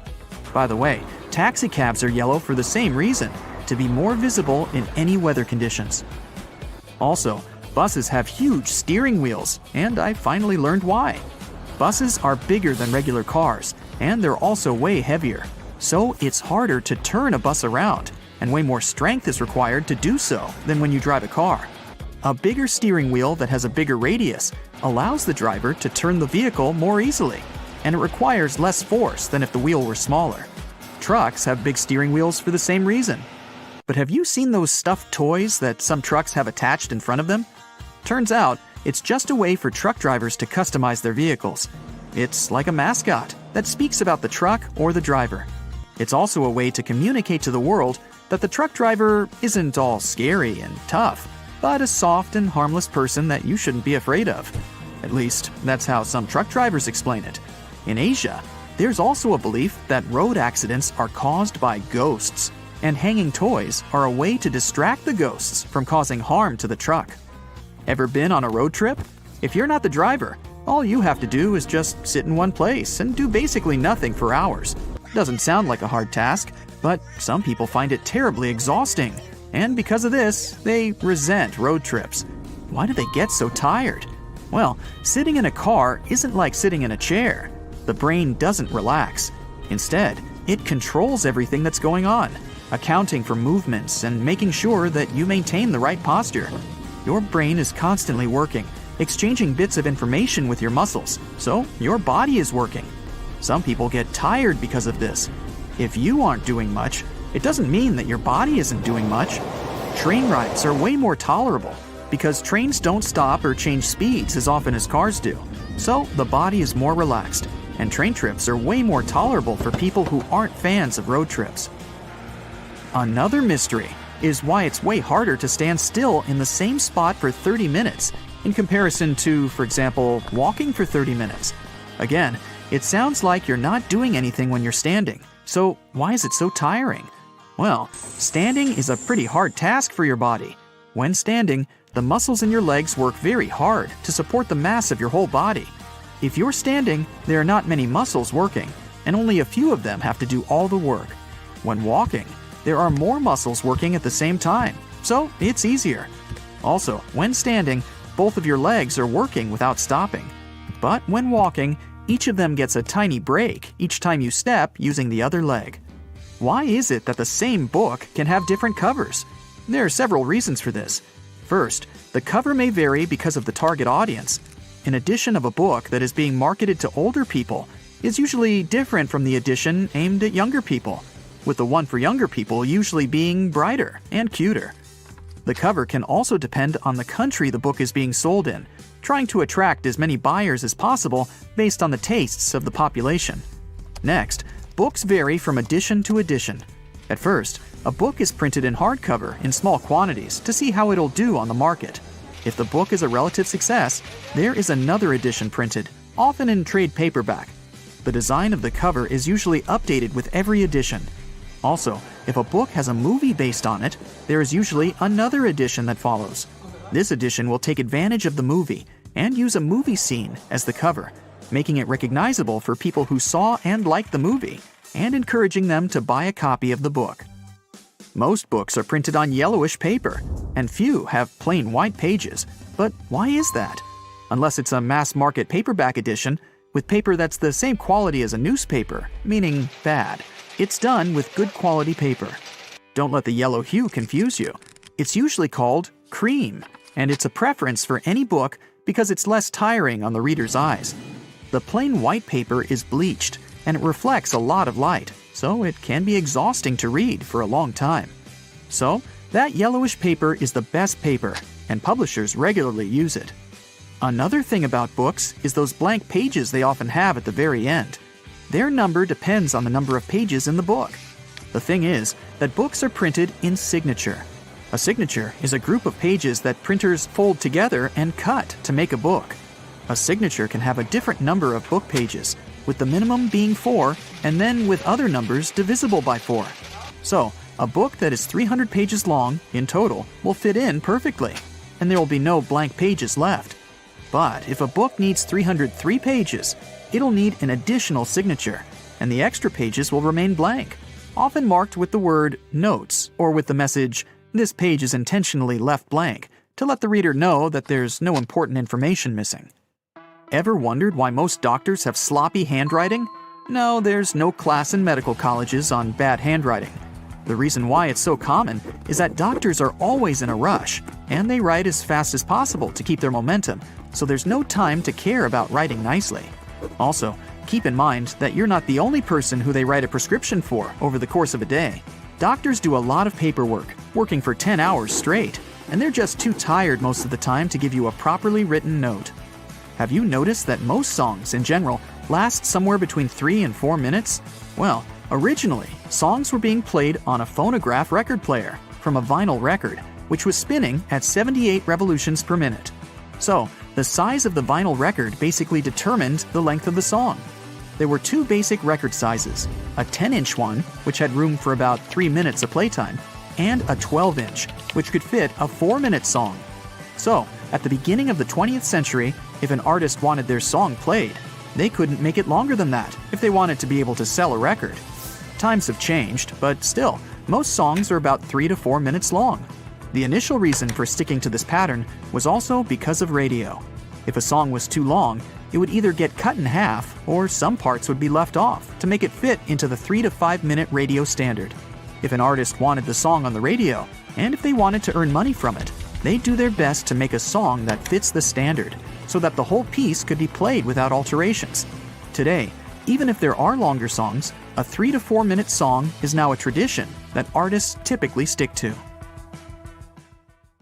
In some ways, the United States is a whole different world, totally different from every other place. So let's take a look at what's normal there that baffles people from the outside.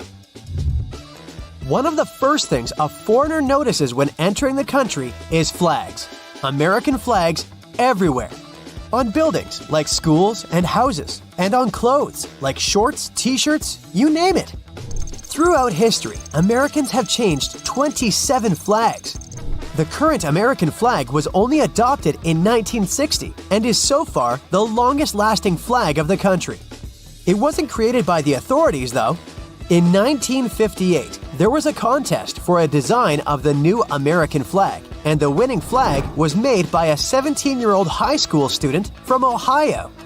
The reason why Americans love their flag so much is national pride. But why not so many countries do the same?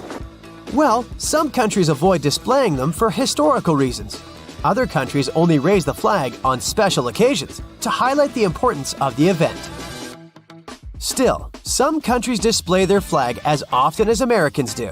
In Denmark, people are quite proud of their flag too.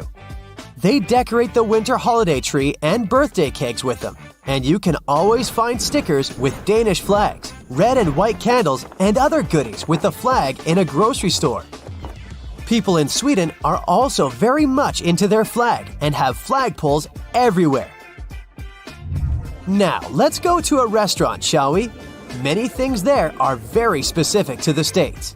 Like, for example, tons of ice in every drink. Turns out there is some history to this preference. America has always had a lot of ice as a resource, since New England's lakes and rivers have a lot of those during winter. Centuries ago, before refrigerators and other helpful cooling machines, that kind of cold resource was very valuable, and the States started exporting ice to other parts of the world. And also, of course, consuming it themselves. They started to put ice in their hot drinks, in contrast to the British, who were always drinking their beverages hot. The ice in the drinks has become an American thing, and it was also considered a rich person's drink. Yep, the ice would also show a person's status. Of course, with time, when refrigerators appeared, ice became available to everyone, and Americans started to add it to their drinks commonly. The habit remained, but also, ice drinks are very refreshing, which is especially important in the hot south of the country. But if you come from abroad and don't want your drink freezing cold, always specify it to the waiter. The next striking thing is the huge portions that are served, and there is a reason for that too. It wasn't always like this, but in the second half of the last century, due to pesticides and fertilizers, farmers started to be able to grow more food than they used to. The government caught on, subsidizing them to grow even more food. So, the amount of available food increased. Over time, companies started to increase the sizes of their portions. Why serve less food and get less money if you can serve a bit more and also charge more? That's good for business, and it's a win-win. Customers get more food for just a little bit more money. So, larger portions stuck. Okay, now we need to take a little toilet break. And, surprisingly, there are a lot of foreigners who find American toilets weird. First, what's up with those huge gaps in bathroom stalls? Let's start with the more obvious part, gaps on the bottom of the doors. Those are quite common, even outside the US, and they serve several purposes. First, you can see if there's a person inside without trying to break into an occupied stall. Second, it provides some ventilation and makes it easier to clean the floor in the bathrooms. The gaps on the sides are more questionable. Of course, people on the outside can't see everything going on behind the door, but still, there's not much privacy whatsoever. In most other countries, the gaps are either negligible or non-existent. So what's up with them in America? I did some research. Some sources say that since every inch of material is expensive, wide gaps are made to reduce the costs of bathroom stalls. Other sources say that when people feel exposed like this, they have fewer incentives to do something illegal in public bathrooms. Next observation, American toilets have way more water in their bowls in comparison to, for example, European ones. The reason is that those types of toilets use different flashing systems, and an American one needs more water to flush effectively. In many countries, especially in Asia, most bathrooms have bidets. which are used for after-toilet cleaning, and tourists don't understand why Americans wouldn't adopt those too. After all, if you step in mud, you'll go and wash your foot instead of just wiping it off with a tissue. The same logic works here. Also, it reduces toilet paper usage. So it's more sustainable and it's environmentally friendly. Some say there's a strong stigma in America around bidets that is extremely hard to overcome. Others say that toilets in the US don't have enough room to install a bidet, so they don't have those, especially if there are other well-known ways. Before we leave the restaurant, we need to tip the waiter. Tipping in the United States is way more common than in most other countries. You're expected to tip any service person who helped you with something. While some kind of tipping exists in some other countries, the extent of it is smaller. And there are also countries like Japan and Denmark where tipping isn't a thing at all. Those countries have minimum wage laws that dictate decent wages employers must pay their workers. This way, the need to pay money to service stuff isn't pushed onto the customers. By the way, here's one more fact about the prices. Probably the craziest thing in the States tourists have to adapt to are prices in stores. The tax isn't included into the displayed price and is added on top while checking out. So people who are short on money can't pre-calculate the price they will have to pay to make sure that they have enough money. But really, why is it so? The main reason behind such a weird policy is transparency. This way, taxpayers know how much tax they pay and can resist raising the tax rate in case it comes on the national agenda. Also, it allows buyers to compare the costs of products across states fairly, since tax rates may differ. So, if the tax isn't included, you compare the actual bread costs between Alabama and Alaska, for example. In some places in America, it's not very easy to get around unless you travel by car. In some regions, there's often no sidewalk taking you to the closest convenience store, or a crosswalk, allowing you to cross the road right in front of the store. The main reason for that is probably the fact that the United States is a big country with vast lands and everything is spread out. Neighborhoods can be scattered around, wide suburban territories quite far away from one another, so that's already far from being walking distance, and sidewalks aren't needed because, yes, no one's walking. Studies show that Spanish or Germans walk at least twice as much as Americans, but in those countries, everything is way closer. And last and not least, you guessed it, the imperial system. It's based on the human body. A foot is an average foot size of a person, so you might think it's quite intuitive for anyone. Well, no. Foreigners are incredibly confused with feet, inches, gallons, and Fahrenheits, and tend to convert it all to the familiar metric system. Well, in this sense, the British are even more confusing. Those guys use both imperial and metric systems. For height, it's mostly feet and inches, but for weight, kilograms. Great Britain used to have the imperial system, but later they were forced to switch to the metric system. So now, they're using a combination. Whatever helps to be more precise. Have you ever stopped to think about the thrilling secrets of day-to-day modern life on planet Earth? I'm talking about tiny windows in washing machines and little holes in airplane windows. If you haven't got a clue of what I'm talking about, tag along and allow yourself to be as surprised as I was when I found out. Remember the drawer at the bottom of your oven? Maybe you've been ignoring it all along or using it to store pots and pans. Well, even though it can serve this function, that's not the only thing it's there for. The best way to use the bottom drawer is to keep your meal heated while you're waiting to serve it. Genius, right? Talking about secret doors, have you noticed that most washing machines have little flap doors at the bottom too? These doors actually serve as drain traps. It's where all the items that we put to wash together with our jeans and jackets go to. It's a type of collector, let's say, of small items.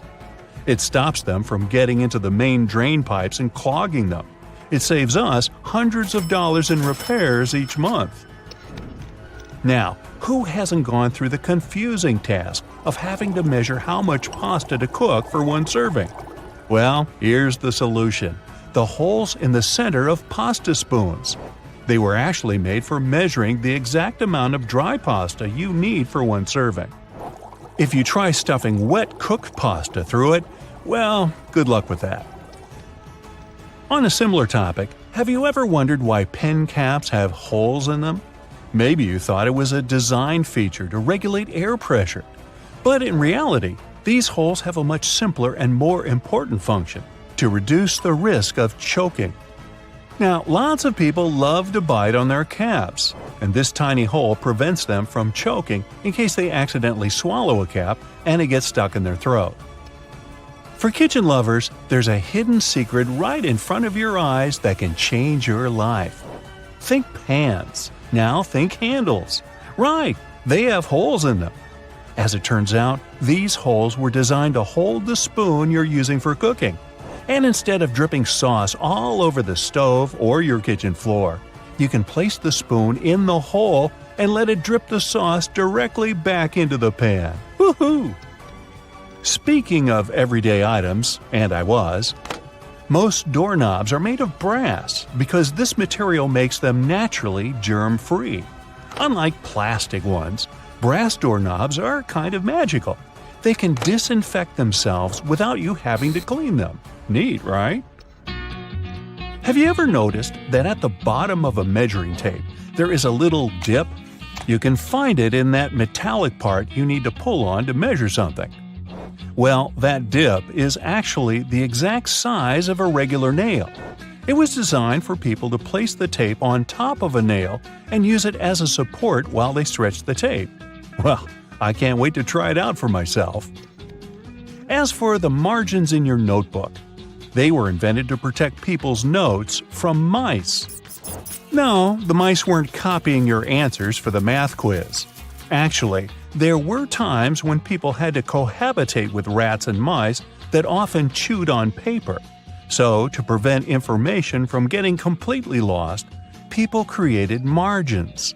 This way, texts were moved closer to the middle of pages and remained unharmed by rodents. Perhaps this is where to digest information came from. And what about those tiny holes at the bottom of airplane windows?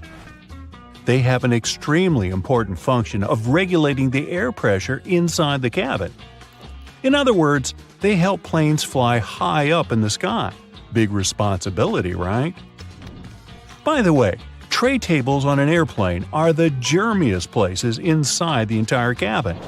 Studies showed that the trays had 8 times the amount of germs on the toilet flush button.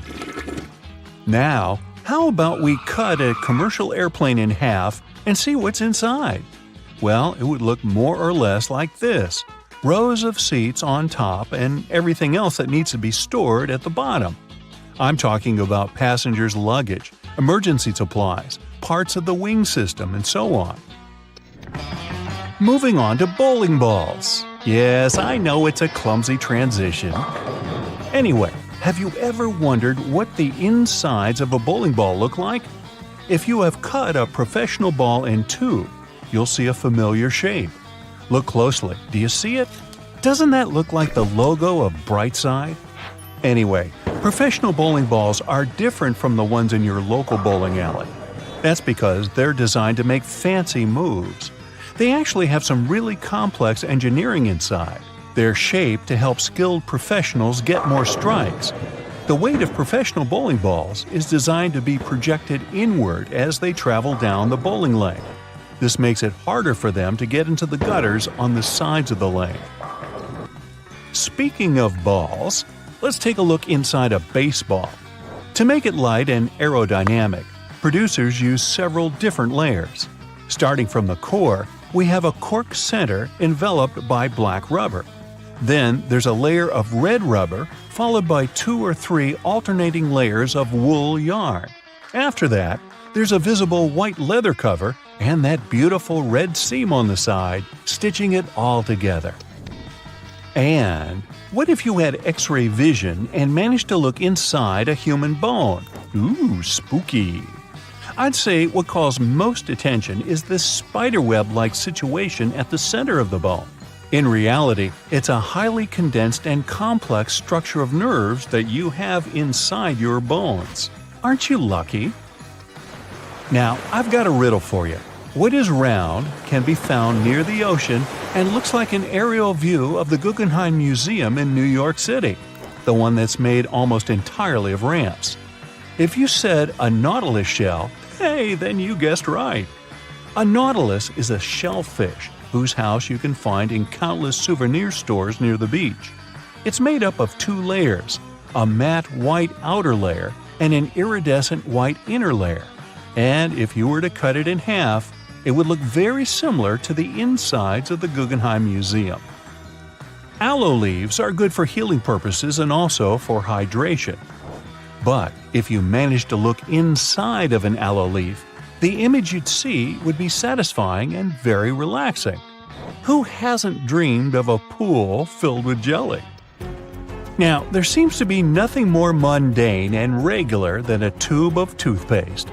But you wouldn't think so if you cut open a tube that contains several colors. Now, there have been speculations that the insides of such a toothpaste tube might be divided by barriers so that the stripes don't mix. But if you cut it in half, you'll see that it has only one interior chamber.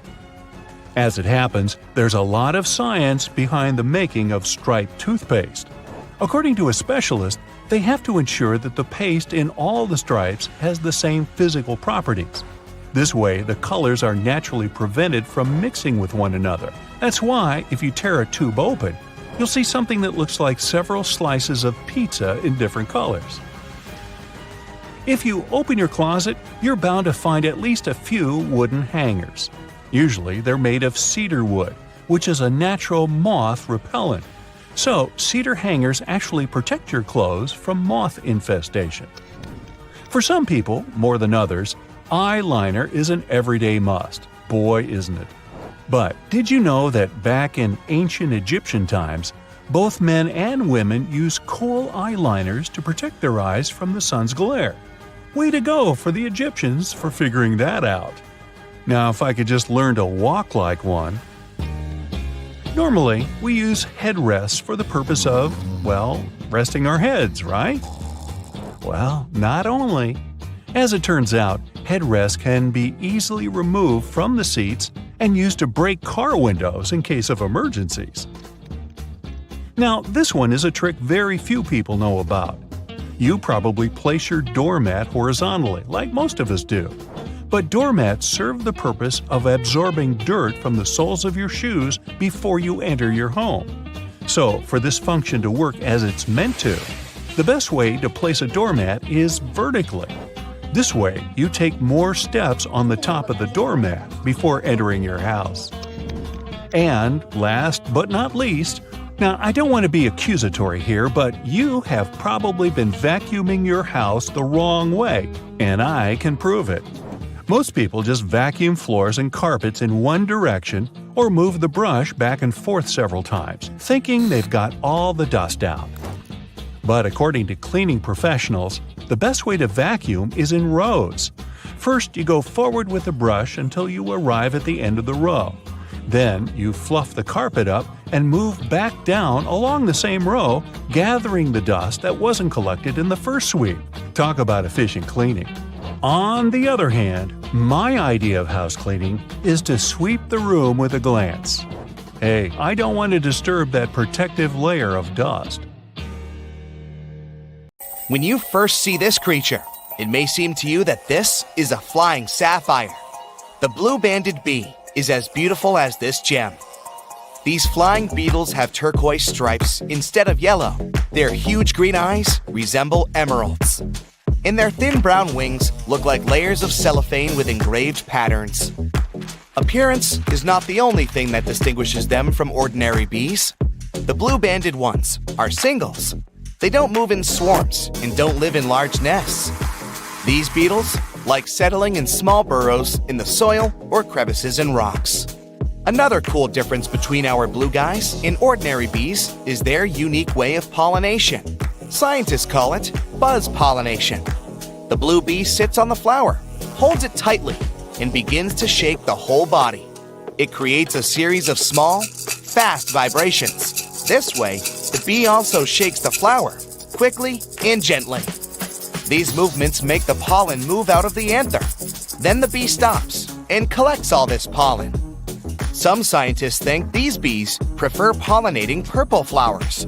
This helps the blue bees blend in with the plant and remain unnoticed by enemies. But this theory hasn't been proved yet. The blue-banded bees mainly inhabit the territory of Australia. They are an important element in the agriculture of this country. These bees work with tomatoes, cranberries, eggplants, blueberries, kiwi, and chili peppers. Ordinary bees can't pollinate most of those plants, but their blue relatives can. On a global scale, more than 8% of plants in the world need to be pollinated through buzz pollination. That's why farmers love and protect blue-banded bees so much. Wasps and bees are very similar in appearance. Sometimes they can be difficult to tell apart, but their lifestyle is totally different. Bees are quiet beetles that spend all their time pollinating plants, collecting nectar from flowers, and making honey. We can say that bees are small, powerful trucks, but wasps are racing supercars. They are more aggressive, much faster, and more maneuverable in the air. Their stings are more painful. Yes, they can also carry pollen from one plant to another and feed on nectar, but their main mission is to control the population of insect pests, such as aphids and some species of caterpillars. According to some estimates, wasps manage to get rid of more than 14,000 tons of insects in the UK alone during one summer. Imagine how much they do all over the world. Wasps are dangerous beetles, but among them, there is one kind that is distinguished by its peaceful nature and lifestyle. This is the mud dauber wasp. It also has a black and yellow coloring, but it looks more elegant. A swarm of regular wasps is controlled by the queen, but mud daubers are solitary creatures. They build a small nest of mud in which they live with their children. A mud dauber will bite only if it's in danger. Unlike other wasps, these insects only use their venom to paralyze spiders, flies, and caterpillars. Then, they bring them to their nest to feed their children. So don't be surprised if you see a large horde of paralyzed spiders inside the nest. There can be more than 500 bugs in one nest. When little wasps hatch from eggs, they immediately begin their feast. The most unfriendly wasp species is the hornet. They are also wasps, but bigger, angrier, and with an even more painful bite. Its bite is one of the most dangerous among all insects. This critter can grow to be the size of a thumb. That's 3 times as large as a regular bee. Hornets attack in a huge swarm and pose a great danger to any animal. To fight them, people wear thick protective suits that resemble spacesuits. But the worst thing is that hornets invade hives and reduce the bee population. This can lead to a catastrophe on a planetary scale, since bees pollinate more than half of all fruits, vegetables, grains, and nuts in the world. Look at this big buzzing bumblebee. There's something wrong with it. It lands on a flower. And wait a minute. This is not a bumblebee at all. It's some kind of green-orange beautiful beetle. Oh, now it takes off and looks like a bumblebee again. Meet the pellucid hawk moth. Thanks to its color and transparent wings, it creates the illusion of a bumblebee. The wings of most insects serve for thermoregulation. They warm their body. Other insects have wings that help them fight enemies. A butterfly manages to look like a large creature, thanks to the pattern on its wings. Some insects communicate using vibrations created by their wings. Colored wings have many different purposes, but the pellucid hawk moth has transparent wings, and their main function is to avoid reflecting sunlight. These fast-moving transparent wings practically don't shine in the light and tone down the color of the beetle. Thanks to this, when the moth is flying, other insects perceive it as a bumblebee and are afraid to attack it. These bumblebee copycats are found in Africa, India, Southeast Asia, and Australia. At the beginning of life, they are bright green caterpillars that feed on coffee and pomegranate leaves. From afar, it may seem that a hamster is sitting on the trunk of a tree, but this is actually the southern flannel moth. It's large and covered with thick fur. Don't try and pet it if you don't want to go to a hospital. There are many poisonous thorns hidden inside this fur coat. Even a light prick can make you experience lots of unpleasant sensations. Other insects that pretend to be bees and wasps are hoverflies. They look like wasps, fly like wasps, and imitate a wasp's sting. But their coolest ability is copying bee buzzing. In reality, though, hoverflies are fragile, harmless creatures. Their ability to transform into bees is essential for their survival, and it works great. Many animals and insects are afraid to approach these skillful actors. But in the entire animal world, lyrebirds get the title of the most talented imitators. These small birds, with large, beautiful tails resembling a lyre, live in Australia. Imagine getting lost in a forest far away from a big city. Suddenly, you hear the sound of a chainsaw. You don't see people, but the sound is getting closer. Then you hear the clicking of a camera shutter. But there are no people with cameras around. Lyrebirds create all these sounds. Thanks to all the complex muscles of their syrinx, they can mimic the sound of almost anything. Some people heard these birds imitating human speech. Also, they are good forest designers. Female lyrebirds build domed nests on the ground, in stumps and caves. They usually lay one egg there and take care of the baby for the first 6 to 10 weeks. Let's go down from the sky to the ocean to see other tiny creatures. Meet blue-ringed octopus. This little guy looks so small and cute. Its bright neon color and blue rings are visible from afar. The octopus can easily fit in your palm, but it's better not to touch it. Meeting a great white shark may not be as dangerous as encountering this tiny creature. It's one of the most treacherous sea inhabitants in the world because of its venom. One bite can knock down a huge African elephant. The octopus is much more dangerous than a king cobra or a black widow spider because its bite often goes unnoticed. You may not feel or see when it stings you, and when you realize that something is wrong, it may be too late. Also, there's no antidote to the blue-ringed octopus's venom. The creature's salivary glands are home to bacteria that produce this venom. The same substance is found in the venom of pufferfish. When it enters the human body, it paralyzes the entire nervous system.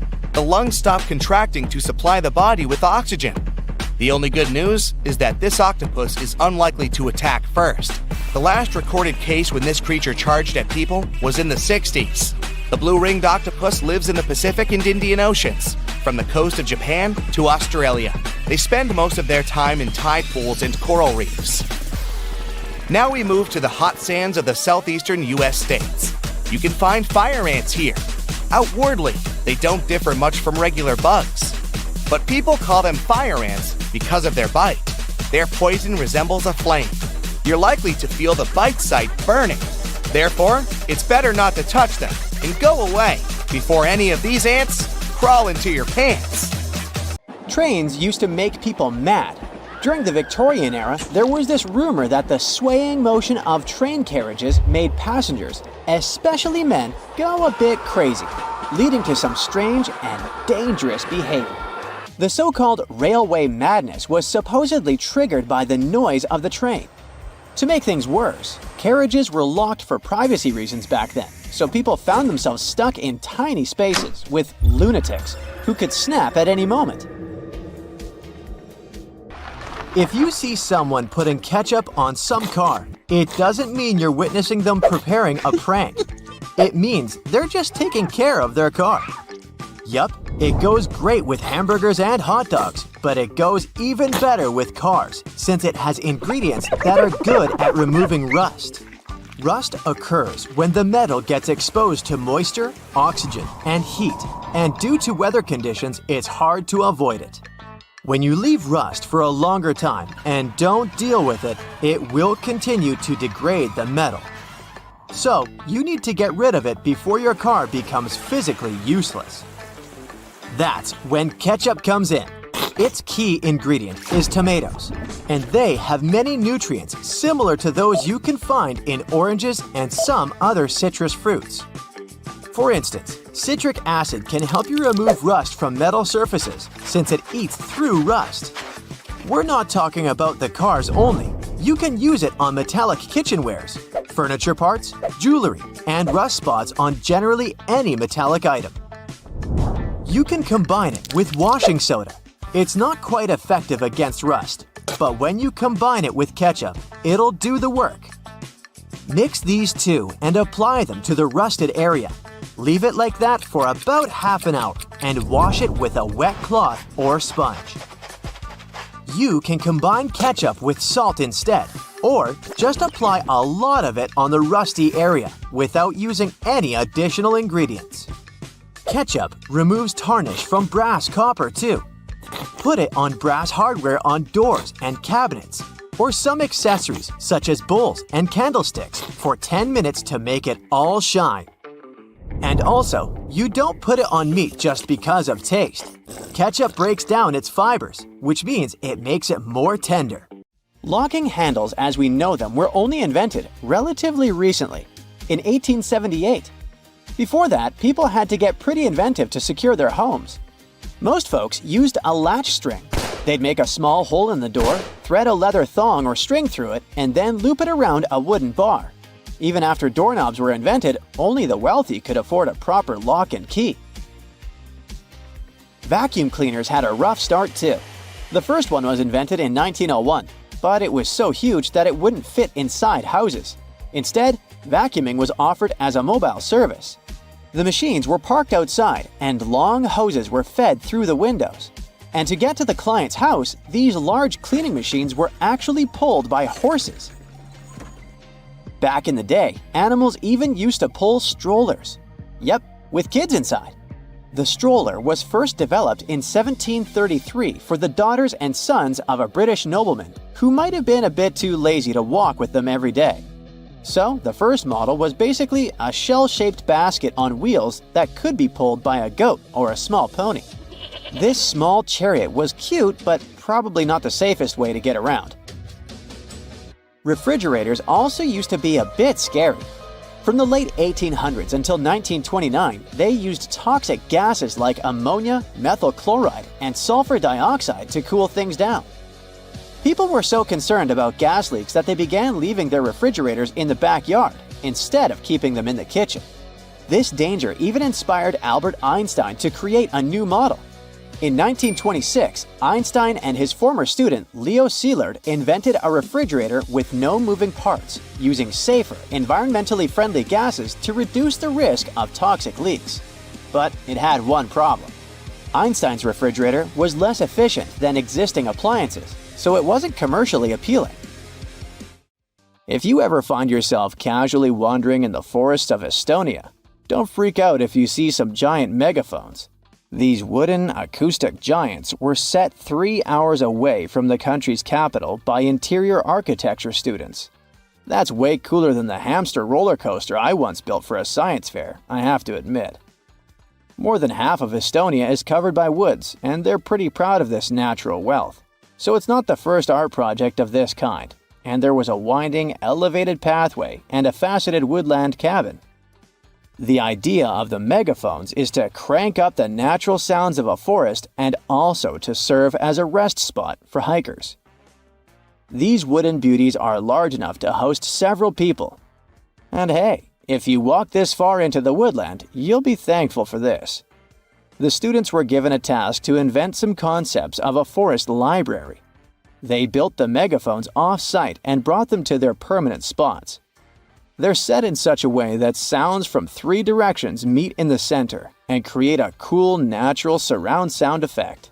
Thankfully, kitchen supplies, including our beloved grills, have come a long way. Back in the 1950s, a metalworker named George Stephen had a brilliant idea while trying to create the perfect steak. Frustrated with flare-ups and uneven cooking, he decided to cut an old ocean buoy in half. This allowed him to control the airflow better. And that's how the Weber Kettle Grill was born, changing backyard barbecues forever. Have you ever used a public bathroom in the summer in your shorts and sandals and got splashed? It happens to the best of us, so no worries. If only there was some solution to this problem. Perhaps a urinal with a small hole so no liquid goes where it shouldn't. Looks pretty yucky and painful to me. An assistant professor at the University of Waterloo, Zhao Pen, and his colleagues came up with a way better solution for this sensitive issue. Their designs were inspired by physics and dogs. When a stream of liquid moves on a solid surface at a shallow angle, the splash is reduced, and the smaller the angle, the fewer splashes you'll see. You can even minimize them to a zero. And when dogs do their business, they lift their hind legs and do it on the vertical surface of a tree or a wall. I don't know if they actually care about it, but this does reduce the splash. Good job, Pluto. Talking about that, here's a fun challenge for your next family gathering. Ask everyone to fold a piece of paper in half, then in half again, and keep going for a total of 7 folds. Spoiler alert, they probably won't succeed. That's because each fold makes the paper thicker and thicker. In fact, if you had a huge sheet of paper and folded it in half 50 times, it would end up being about 62 million miles thick, which is about 2/3 of the way from Earth to the Sun. So yeah, it's impossible. The current record is held by a high school student named Brittany Gallivan, who managed to fold a single piece of paper in half 12 times, and it was a tissue paper. The USB symbol, looking like a trident, has always sparked multiple speculations about its origin. One popular idea is that it represents Neptune's trident and symbolizes power and adaptability. But there's also a little bit less exciting theory. A man who claimed to have designed the symbol in the 1980s stated that it was supposed to represent connectivity. The large circle symbolizes a computer, while the attached shapes, the circle, the triangle, and square, stand for different outputs. Look closely at a tram's overhead lines, and you'll see that its contact wires zigzag back and forth instead of going in a straight line. That's because all trams have pantographs attached to their roofs. The upper part of the pantograph is gradually worn down by the overhead wire and eventually needs to be replaced. To wear it down evenly, the wire is not installed strictly along the tram's path, but in zigzag patterns. As the tram moves, the pantograph slides along the wire, and it wears down evenly. Those cone-shaped water cooler cups? Their shape is intentionally designed to prevent users from setting the cups down. This allows employees to minimize the risk of spilling water on their desks around various electronic devices. Plus, less material is used to produce cone-shaped cups, which makes the process less wasteful and more cost-effective. It also kinda supports sustainability by encouraging people to drink their water quickly and dispose of their cups immediately after. You're probably wearing a YKK product right now. I mean, go check the zipper on your jeans. Yep, that's it. YKK stands for Yoshida Kogyo Kabushiki Kaisha, a Japanese company that makes roughly half of all the zippers in the world, producing over 7 billion zippers each year. Originally called hookless fasteners, they became known as zippers after a pair of rubber boots that could be fastened with a single zip became popular in 1923. The name stuck because of the high-pitched zip sound they make when used. Despite a popular myth, household batteries don't actually contain liquid, and if you accidentally cut them open, no toxic liquid will spill. Most of them are dry cell batteries, which are made of electrochemical cells. Those convert chemical energy into electrical energy. Larger batteries often house numerous small cells within them too. Even Tesla vehicle batteries consist of multiple small cells. When combined, they easily provide the necessary voltage. Did you know that nail polish used to be a status symbol? In ancient Egypt, queens like Nefertiti and Cleopatra were famous for their red nails, while lower-ranking citizens were only allowed to wear pale shades. You'll probably agree that there's no better snack than a pack of chips. Some are flat, others have ridges. Is it just aesthetics? Not really. The main purpose of those lines on some kinds of chips is to help with the distribution of spices and seasonings. In other words, all those substances that make your chips taste like cheese are mostly stored inside the lines. Plus, the lines make chips crunchier. This item here was also popular in ancient Egypt. What looks like a weird bench was actually a weird type of pillow. Back then, headrests were made from materials like wood, ceramic, and stone. Unlike our comfy pillows today, those ancient ones were used to protect people's hairstyles. That way, their hairdos stayed neat, even though they had a very uncomfortable night. If you've left a pot on the stove and your food burned, once again, take ketchup. Its acids will ease all the scrubbing and help you with grease. Just leave it over the night and you'll be able to wash the pot more easily. Or keep those small packages of ketchup we all end up having from fast food orders in the freezer. The ketchup won't be as hard as an ice cube as it freezes. So it will be good for soothing insect bites or similar things. For 8 centuries, forks were considered cursed and nearly forbidden in the West. The first models were used by the elite in the Middle East and the Byzantine Empire, and they made their way to the West in 1004, thanks to a noblewoman named Maria Agrippina. People were pretty shocked by it, to say the least. So when she passed away just 2 years later, everyone blamed the fork, thinking it was some kind of divine punishment. By the way, its name comes from the Latin word furca, which means pitchfork. Next on our list is Nike's iconic moon shoe, but I'm talking about the unique pattern of its sole. Back in the 1970s, Nike co-founder Bill Bowerman was making waffles for breakfast with his wife when he had a sudden idea: to pour a plastic material called polyurethane into the waffle iron. The machine was ruined, of course, but I guess it was worth it since that's how the first Nike waffle trainer was born. I mean, its sole. That clear fluid in gel pens is called the ink follower or stopper fluid. The gel in such pens contains pigment particles dissolved in a polymer solution. The main task of the stopper fluid is to be a barrier to prevent the gel from evaporating or leaking out. Without this transparent fluid, your gel pen wouldn't function. The fluid always stays in one position and doesn't get dissolved with the gel. Neither does it move backwards or flow out of the pen. Let's move on to another favorite snack: popcorn. These days, cinema and popcorn go hand in hand, but it wasn't always this way. In the 1920s and 1930s, movie theater owners were hesitant to allow snacks in their theaters. They were worried about the mess and the crunching noises interfering with movies. Plus, popcorn used to cost only 5 to 10 cents, so they didn't see any financial benefit. But savvy street vendors saw a big chance. So they got their own popcorn machines and started selling them outside theaters. That's why popcorn probably became the original clandestine movie snack, and theater staff would even have to check if people were hiding bags of it in their coats. Have you ever helped your friends move into a new apartment in a building without an elevator? Then you're gonna love this one. Houses in Amsterdam have hooks on top. This is a medieval invention for pulling stuff up the houses. The simple tech consisting of a wheel and a rope still functions now, centuries later. Why not just use the stairs? Well, if you get inside one of those narrow Amsterdam buildings, you'll see there's hardly enough room to comfortably ascend, and you can forget about even trying to pull a table on top. Back in the medieval ages, pretty much like now, only rich people could afford housing around the canals in the best parts of the city. Those people were mostly traders and used the canals for their business. They stored goods in the same houses they lived in, and with regular floods, they had to find a way to keep the goods dry. And that's why they needed to invent something to lift furniture, goods, boxes, instruments, and food on the upper floors, and pull it in through fully open, wide windows. The lifting tech is one of the reasons the houses in Amsterdam are leaning forward. This position helped keep both the lifted stuff and the walls and windows safe during transportation. They didn't have to touch each other.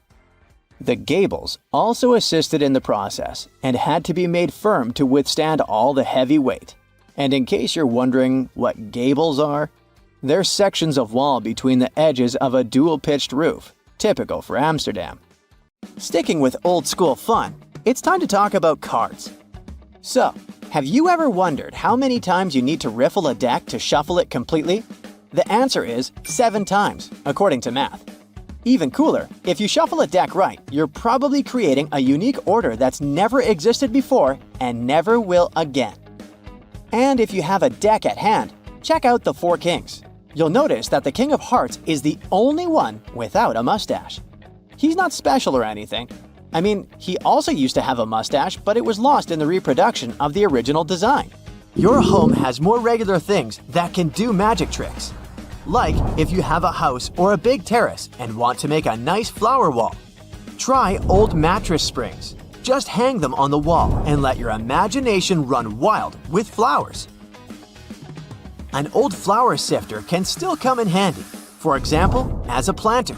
Even if you don't have one, you might find it at a garage sale or a thrift store. Wallpaper is making its big comeback when it comes to home design.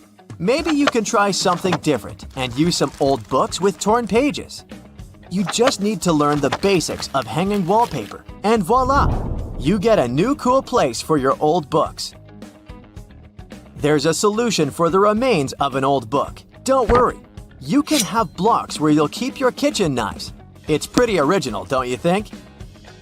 Solitaire was probably everyone's go-to game to pass the time back in the 1990s, but its original purpose was far from it. When developers created this game, their idea was to teach people how to use a computer without them even realizing it. For example, dragging and dropping cards into one place helped people learn how to move files into folders. The same goes for Minesweeper, which was designed to help people get used to using a mouse and clicking. Cleaning blinds can be frustrating, but the next time you do it, try doing it with a sock over your hand. Hands are kind of perfectly shaped for getting all those nooks and crannies on the blinds, and the sock will do the rest. Here's something you wouldn't expect. Ice cubes can help you remove gum from carpet, clothing, and hair. Just put your clothes in the sink and add ice cubes. Leave it like that for a while. Ice will freeze the gum, so you can chip it away more easily. If the gum got stuck on the carpet, leave ice cubes right in the critical spot and remove the gum with a butter knife. It's a little bit harder to remove it from hair though, but still possible. Just wrap the ice and parts of your hair with the gum in a washcloth until the gum gets frozen. When you get there, you should be able to break apart the gum and free your hair using your fingers.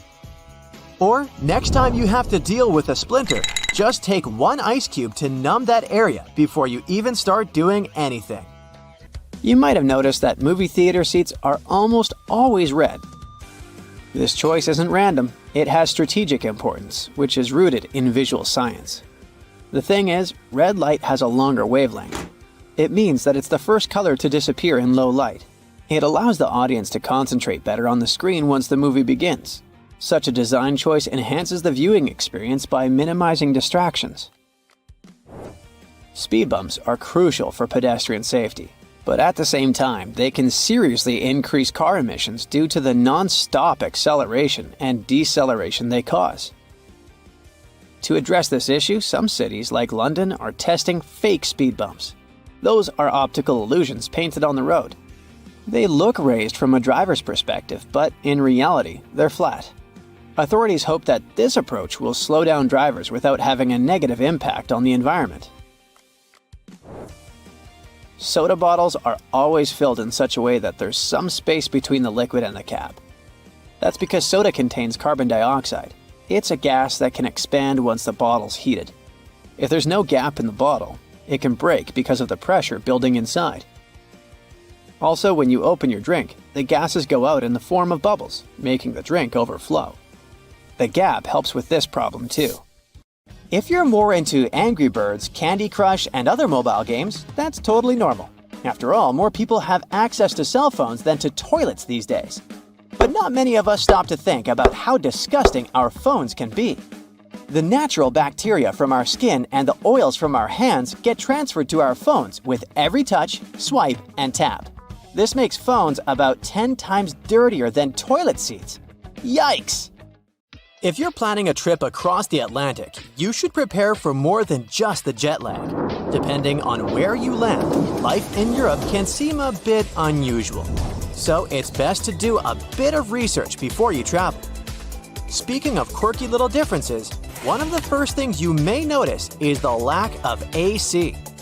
Hope you like fresh air because central air conditioning isn't everywhere like you might be used to. In Europe, you might find that someone's flat, office, or even a full restaurant doesn't have an AC unit. That's because some Europeans rely solely on their windows to get a breeze. However, bigger places like grocery stores and malls usually keep things well ventilated. Water in European restaurants is not always free either, even though this is common practice in the US. Sure, you'll get a fancy glass bottle at most places, but you'll also see it on your bill. More so, if you ask for water, be sure to specify if you'd like it still, because you might get sparkling water instead. Forget about getting a glass full of ice water too. You might get cold water from the fridge, but Europeans don't do the whole tons of ice thing like they do in the US. If you enjoy sightseeing on a budget, you know how helpful those public toilets can be. After walking for hours, it's great to stumble upon a bathroom where you can freshen up a bit. Well, you better have the equivalent of 50 cents or so in your pocket, because in many European countries, you've got to pay to use these public restrooms. Even fast food restaurants might charge you for the privilege. The best workaround is to head to a mall. Their restrooms are usually free. Also, in the US, bathroom stalls often have a gap at the bottom. Some say this design was chosen for cleaning purposes and accessibility. In Europe, however, stalls tend to reach the floor for more privacy. Name days are also kind of a big deal in Europe, despite not being so popular in the US. Each day of the year is like a mini birthday celebration for someone with a specific name.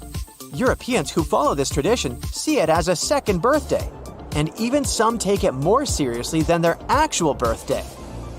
Even the way we perceive things can be totally different depending on where you're from. Take a 100-year-old building in Europe that's practically brand new, but in the US, it's considered old. Depending on who you ask, some Americans might even consider an object that is 200 years old to be ancient. Europeans reserve this word for something that comes from a time before the Middle Ages. However, when it comes to distances, it's quite the opposite. Europeans might find driving 100 kilometers, or about 60 miles, to be a lot, while for Americans, that's a short trip. It does make sense if you think about it though, because Europe is way more crowded. In fact, the entire European Union is only about half the size of the US. Either way, Europeans are always on the move, whether it's inside their continent or jetting off somewhere else on the planet. It's probably because most European countries are so small by comparison that people grow up thinking it's normal and easy to cross borders all the time. Even the appliances tend to be different when comparing the two regions. Take washing machines, for instance. In Europe, most of them only hook up to cold water, and they load from the front. In the US, it's common to have machines that use both hot and cold water and load from the top. On that note, make sure to research the type of electrical plug used in your European country of choice before traveling. You might find you'll need special adapters to be able to use your phone charger or curling iron while on holiday. Thankfully, most hotels are prepared for these issues and can offer adapters on demand, free of charge. Fridges might seem a bit different too. That's because tiny ones are the norm in Europe, except for large families who invest in bigger fridges and freezers. It's not all bad, especially if you enjoy sharing groceries with roommates, less food wastage, and more frequent trips to the store for fresh food. Might also want to polish your metric system knowledge before heading to Europe too. Everyone there is using meters, grams, liters, and Celsius. Sure, people in the US might learn the metric system in school, but they stick to the other system for their everyday lives, with yards, miles, pounds, and Fahrenheit. Make sure you also double-check dates and times before making any reservations. Europeans write their dates like day, month, year, while Americans flip it to month, day, year. Also, in the US, the week usually begins on Sunday and wraps up on Saturday. But in Europe, it starts on Monday and ends on Sunday. Be on the lookout for the different time format too. In some countries, if someone says it's 14, that translates to 2 o'clock in the afternoon. Even advertising might seem a bit different when you first land in Europe. In the US, you might see people wandering around in inflatable costumes on the street to promote local business, but that's a rare sight in Europe. Also, those massive billboard signs you often see along American highways aren't available in most European countries. They're usually against the law because it's believed that drivers should be focused more on the road ahead. And such advertising techniques can be too distracting. Moving on to street names and shopping hours. In North America, especially the USA, it's common to name streets with numbers, like 5th Avenue or 16th Street. But if you head over to Europe, you'll find that streets usually have actual names. In some really rural spots in Europe, you might even stumble upon roads with no names at all. In Europe, there's also a cool tradition of naming roads that connect cities after the city they lead to. Shopping hours in Europe can be a bit confusing too, at times even frustrating. You've probably heard of the siesta in Spain, with some Mediterranean countries having similar customs. It's when shops and businesses take a little afternoon break.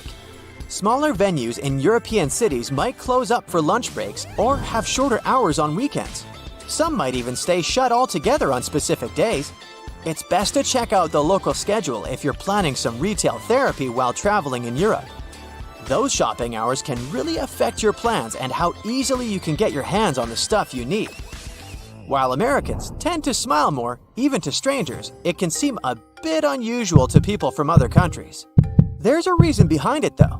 You see, over the years, the US became this melting pot with people coming in from all over the globe. Being friendly and agreeable became crucial to bridge the gaps created by different cultures and languages. Sometimes it's more helpful to be nice than to be brutally honest. TV watching preferences can also seem different in Europe.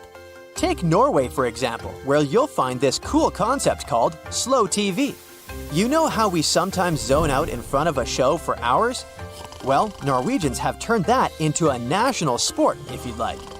Think of it as the visual equivalent of background music.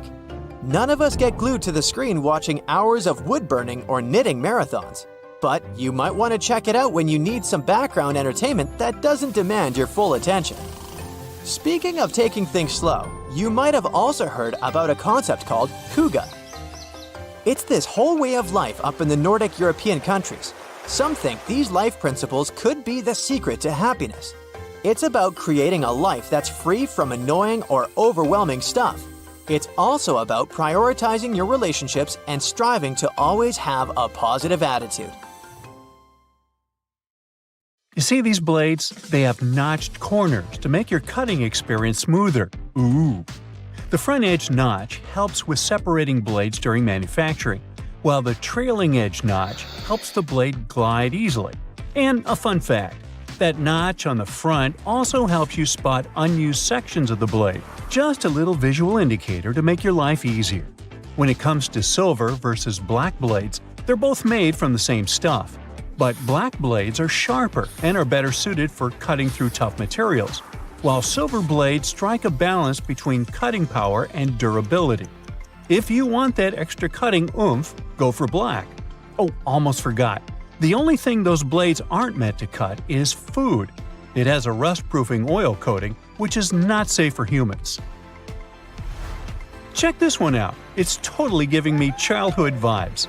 Now, I remember my grandma having tomato-shaped pincushions just like this, and sometimes they would look more like a salad, with a little pepper thrown in there. Well, believe it or not, this salad actually has a purpose. The tomato keeps your pins in place, while the pepper keeps them sharp. Those peppers are filled with sand, which helps keep your pins nice and sharp. And it's not just sand. Crushed walnuts can also be used to keep your pins in tip-top shape. Now look at this multiple pocket tool and this little hook on it. It's a bit of a mystery, but it's actually pretty handy.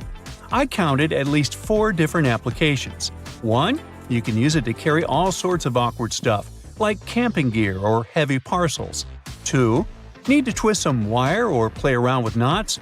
The parcel hook has got you covered. 3. This hook can save the day with those stubborn zippers, like the ones on your luggage. 4. It's great for pretending to be a budget version of Captain Hook. If you know more applications, let me know in the comments. Apple users, with this feature, you'll never get laundry surprises again. Now, I bet you've had this situation at least once in your life. You wash your stuff, and when you take it out of the washing machine, the size seems to only fit your cat. Your iPhone camera can actually translate those funky laundry symbols for you. There are 2 requirements though. You must have iOS 17, and your phone must be in English. Take a photo of the care label, go to the Photos app, and see the details of the image. Everything will be automatically decoded and explained to you. Now, many toasters come with nifty removable crumb trays at the bottom. It's super important to give these trays a good clean every now and then to keep your toaster running smoothly and avoid any potential fire hazards. Just pop them out, shake out the crumbs, and you're good to go. Where you shake them out is up to you. Those little compartments on your gas pump aren't just for show. They're actually there to hold your cap while you're filling up. This nifty feature keeps things tidy and prevents any spills or drips on the handle. So, say goodbye to messy refueling experiences and hello to a cleaner pump. Plus, it makes the whole process way more convenient and efficient. Now, I'll bet your oven gets so greasy and dirty sometimes that you can even hear it oink. Just kidding. I know you're a tidy person. Anyway, if you're looking for a way to bring your kitchen cleaning to a whole new level, here's a tip for you. Most oven doors have handy latches that let you pop the door off for easy cleaning, saving your poor back from the strain. When you're draining noodles or potatoes, there's no need to bother transferring everything to a colander in the sink. Just throw the colander right into the pot, hold it down, and pour the liquid out. It makes life so much easier, especially when you want to save that starchy water for recipes. It's a must for authentic pasta, by the way. So let's say you've snagged this gem at a thrift store a while back for just under $1. It's seen better days, serving as an ashtray, but you decide it's time to give it a new lease on life. Here's the lowdown on how to make it shine again. Mix up a solution of boiling water, baking soda, and table salt in a bowl lined with aluminum foil. Let the piece soak for about 15 minutes and repeat this process 3 times. In between soaks, gently scrub any rough spots with a microfiber cloth. After the final soak, dry the piece off and rub on some toothpaste, baking soda, and peroxide. Buff out any remaining tarnish with a clean, dry microfiber cloth. Rinse it off, and now your piece is practically gleaming like a mirror. These aluminum foil boxes have nifty little tabs on the sides that make it super easy to grab a sheet without any hassle. It's like a fancy little bonus that makes the product a breeze and ensures you'll have a smooth sailing experience every time. Manual can openers often come with a handy built-in feature, also known as a bottle opener. It's like getting 2 tools in one. But did you know that this bottle opener actually has another useful function? It can help you loosen those stubborn, hard-to-open jars. Simply lift the lid slightly at a couple of points with the bottle opener, and then watch it as it effortlessly twists right off. Yeah! Okay, I just found that, apparently, you're supposed to save the first and last slices of a loaf of sliced bread for last. It's like a bread hack or something. Apparently, those end pieces help keep the rest of the bread fresher for longer, and you shouldn't eat them until you've devoured the rest of the loaf. So, next time you're making a sandwich, save those heel slices for the very end. Even bread eating needs a good strategy. Now look at those blue levers on the top rack of your dishwasher. I was curious about them too, and it turns out they're actually water bottle sprayers. They help to ensure that your bottles get a thorough cleaning and rinse during the wash cycle. Many vegetable peelers have those little scoops on top for taking out the eyes from potatoes. And here's a cool tip. You can actually use vegetable peelers in both directions to peel faster, but most people just stick to one direction. When using yellow mustard, make sure to push the lid of the bottle all the way open until you hear a satisfying click. This way the lid will stay securely in place and won't get in the way when you're dispensing the mustard onto your food. It's a simple step that can make your condiment experience hassle-free and enjoyable. So there. You know that little hole at the end of your pot or pan? Well, it's not just for show. You can actually use it as a handy holder for your forks and spoons. Next time you're cooking up a storm in the kitchen, just pop your utensils in that convenient little hole and keep them close at hand. Okay, just a heads up to remember to switch the direction of your ceiling fan for the changing weather, and to give it a good clean too. I've seen that a lot of folks found it helpful before to reverse the fan's direction by flipping a switch for different seasons. So this is just a friendly reminder to go ahead and do it again, pushing hot air down and pulling cold air up. When you're chowing down for some pizza, just tear off the top of the box and use it as a big old plate. You can even rip the box in half and fold it to save some leftovers for later. Well, that's it for today. What, you want to know more cool facts? Sure, but you'll have to subscribe and hit the bell to get more videos. I'm waiting. Go ahead. Now, doctors recommend risking your life at least twice a day. I mean, brushing your teeth at least twice a day. But you see, the seemingly harmless toothpaste that peacefully chills on every American counter poses a life-threatening danger because of one not-so-harmless ingredient, sodium fluoride. Now, don't get me wrong, not every toothpaste out there contains it, but most of them still do. But don't rush to the bathroom to trash your tube. If you swallow a tiny pea-sized glob, it isn't fatal. I'm talking about larger quantities. A toothpaste tube has only 0.15% fluoride. To send you running to the hills, you must consume around 8 tubes one by one, so technically, toothpaste is totally safe. Let's go and look for more dangers at your place, shall we? Personally, I don't have this one, but if you happen to have a CFL light bulb, you gotta be extremely cautious with it. The thing is, many of those bulbs are made with mercury. If such a bulb breaks, you gotta start by turning off your ventilation system. Otherwise, the contamination will only get worse. Make sure everyone has left the room, then open a window to allow for fresh air circulation.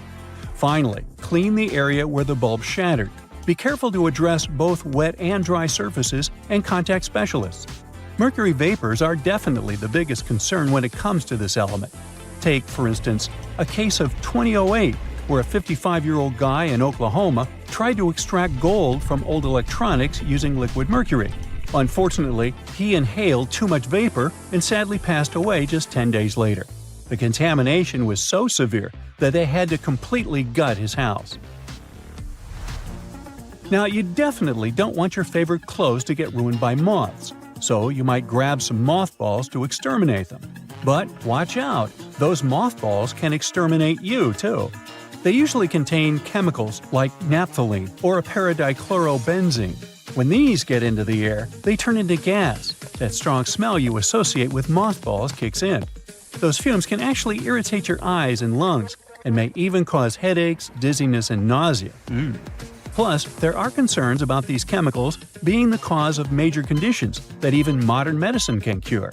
Naphthalene is especially risky because it can break down your red blood cells, leading to a condition called hemolytic anemia.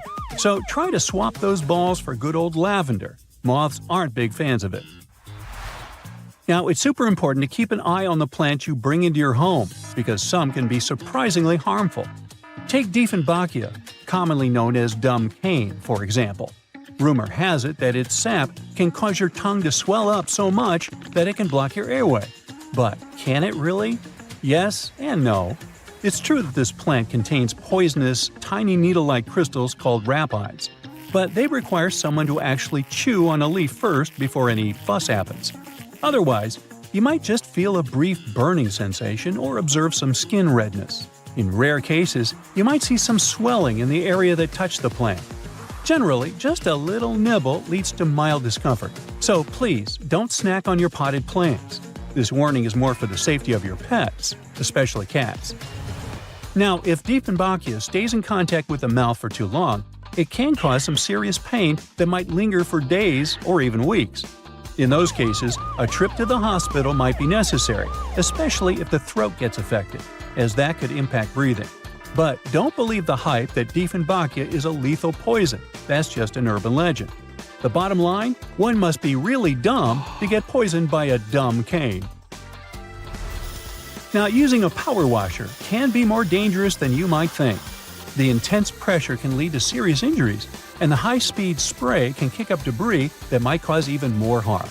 If you do get injured, infections can set in quickly, and without timely medical care, things can get really serious.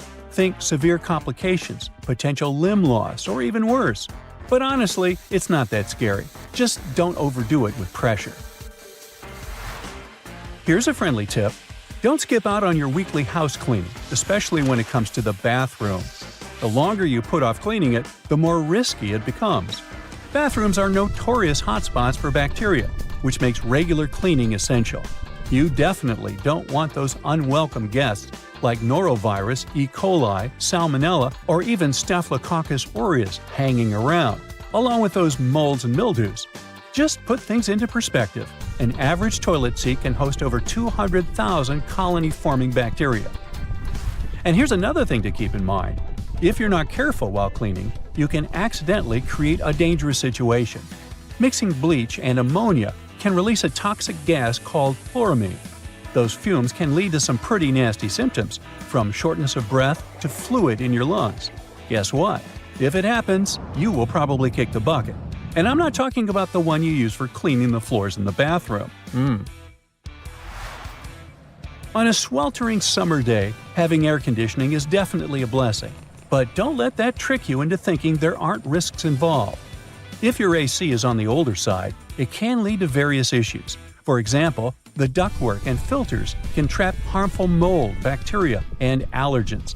If those aren't addressed, folks in your home might end up dealing with coughing, wheezing, or a stuffy nose. Plus, an aging AC unit can pose a fire risk. Older components tend to generate more heat as they try to keep up, and if they're not replaced, you could end up with a potential fire hazard.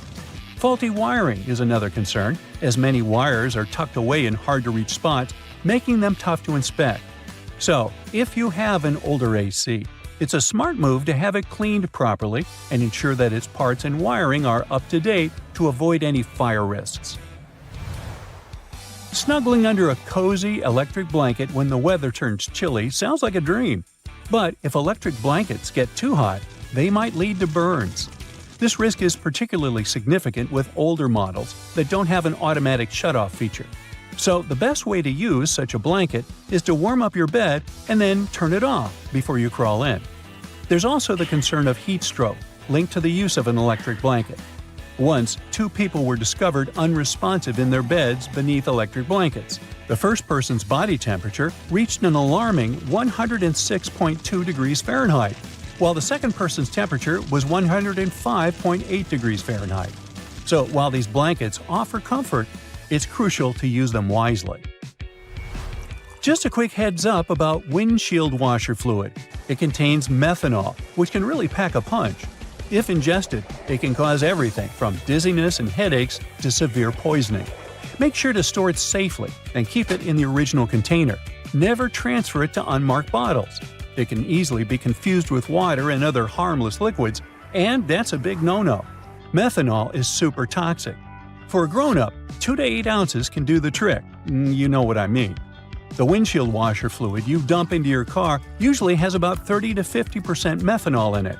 But the concentrated versions? They can pack a serious punch with 90 to 100% methanol. Just remember, these products need to be diluted with water before you use them. The last everyday thing on our list does seem to be a great buddy of ours, especially if located in the bathroom. But although air fresheners can give your home a pleasant scent, many of them release volatile organic compounds that can build up over time and may pose serious health risks, including neurological issues and incurable conditions. I suggest, if you were to ask me, you play it safe and think about opting for natural alternatives or enhancing your home's ventilation instead. Got that? Good.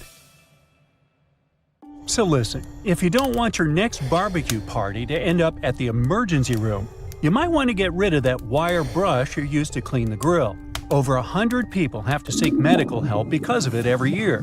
Those brass and steel bristles easily separate from the brush and stick to cooked food that ends up in your mouth. With each swallow, they go deeper and deeper. They can poke into or puncture the lining of your mouth, throat, and esophagus, or somewhere else down your intestinal tract. The symptoms this causes could be signs of many different conditions, and because of their tiny size, the bristles are really tricky for doctors to spot. So you can lose the precious time to solve the problem at an early stage. In some cases, one ER visit can solve the problem, but if the bristle moves into deeper tissues, say into your neck, chest, or abdomen, well, it could start an infection, and you'd need some complex surgery to save your life. That was the case for a 63-year-old lady in Michigan. She was eating a hot dog grilled by her husband, and she felt something was wrong from the first bite. She could barely swallow the food because of an unusually painful sore throat and had to see the doctors for help. They sent her home after an inspection, but the symptoms only got worse and worse. A CT scan several months later showed the problem was some tiny metallic object that looked like a piece of hair at the back of her throat. The doctors were able to remove it during surgery. So, to play it safe, take good care of your wire grill brush and inspect it before putting food on it. If you see any loose or dangling wire bristles, get rid of them. If this sounds like too much work, just toss that brush altogether. There are some safe alternatives to it, like wooden panels, pumice stone, nylon bristle brush, or liquid grill cleaner. You can also roll a piece of aluminum foil into a ball and use grill tongs to hold it while you're scrubbing your dirty grill grates. Cooking pros say an onion cut in half can also do the job. The caterpillar that arrived at your barbecue party as an uninvited guest might seem cute and harmless, but not all of them are safe to pick up and play with. There are several types of venomous caterpillars in the US alone that can give you a hard time. Any brightly colored caterpillar that has a spine, bristles, or looks fuzzy could be venomous, and you're better off not touching it. Many caterpillars are equipped with hairs or spines, which are connected to poisonous glands. They often hide on the underside of the leaf, so you could easily miss it. So, when you're doing some work in the garden, it's a good idea to wear gloves and clothes with long sleeves. Your skin will thank you for it. If you get stung by accident, use any sticky tape to remove the hair or spines, and then just wash the affected spot with soap and water. If you plan to go swimming or boating to cool down after the party, remember that algal blooms aren't just a freaky splash of color in the water, but a real problem. They are toxic and can cause a lot of trouble for you and your pets. The symptoms will be less than pleasant, and will involve you spending a great deal of time in the bathroom. Algae bloom means there are plenty of bacteria in the water, so don't swim in it and don't drink the water, no matter how thirsty you are after all the swimming. And if you happen to get some ingested water on your skin, take a long shower with clean water immediately. The media should report cases of dangerous algae blooms in your area, so make sure to check it before you hit the nearest lake. Wild parsnip might not appear in your summer nightmares, but this yellow-flowered plant can do some really mean things to your body. It contains a substance called solarant, and when you accidentally touch it and then enjoy a walk in the sun, the effect it will leave on your skin will be as nasty as the name Solarant. And you could have dark red or brownish discoloration on your skin for months after your unwanted rendezvous with the plant. It's mostly active and mischievous between May and July, so watch out. Alright, a garden hose must be completely safe as, unlike the grill brush, it doesn't have any small metallic parts, right? Well, when you leave it hanging out in direct sunlight, the water inside can heat up to 120 degrees Fahrenheit. If you spray someone with water this hot, their skin won't love it. It's especially dangerous for youngsters and pets. So, if you see someone blissfully unaware, grab the hose, take it from them by force if needed, and let the water run for a few moments before you let anyone play with the hose. It's for their own good. The intense sun can also heat up all the bad chemicals the hose itself contains, like lead and phthalates. So, check what yours is made of and replace it with a safer version that's labeled lead-free or drinking water safe if you plan to use the water for drinking or playing. And if you already have a safe version, but suddenly smell a terrible odor, it could be the algae and bacteria that just love stagnant water. If it comes into contact with your skin, or you swallow it by accident, you could have some serious health problems. The best you can do is replace the hose. And yes, make sure you keep it in a cool, shaded area and drain it well after every use. Now, you're never too old to love the trampolines, but the trampoline might not love you back and give you a spinal injury or broken bones. Almost 100,000 injuries like this with young users happen every year because they're so easy to fall from or land in the worst possible way during a somersault or a flip. The biggest risk of trampoline trouble is when more than one person is using this fun contraption. Nearly 75% of all accidents with trampolines happen when two jumping youngsters crash into one another. And no, some netting or padding really can't save the day. If you want to keep things safe, make sure there's always only one person at a time on the trampoline. You're going to need to install shock-absorbing pads that completely cover the trampoline's metal frame, springs, and hooks. If you see any signs of the padding getting too old, like tears and fraying, you need to replace it immediately. Make sure the trampoline stands on level ground and isn't too close to other structures and trees. A slide in your backyard, no matter if it's made of metal or plastic, can turn into a frying pan under the sun and can heat up to 189 degrees Fahrenheit. So, before you jump on it or let someone else do it, check the temperature of the whole thing top to bottom. And even when your little sister or someone else you love is begging you to go on a ride with them, don't do it. The slide is designed for one person of a certain size. When the two of you end up tandem sliding, the smaller leg can get caught up between the bigger leg and the edge of the slide. The speed will also increase, and it can lead to all sorts of drama. Finally, no matter how tempting it feels in the hot months, don't walk barefoot on that beautiful lawn in the park or even in your own garden.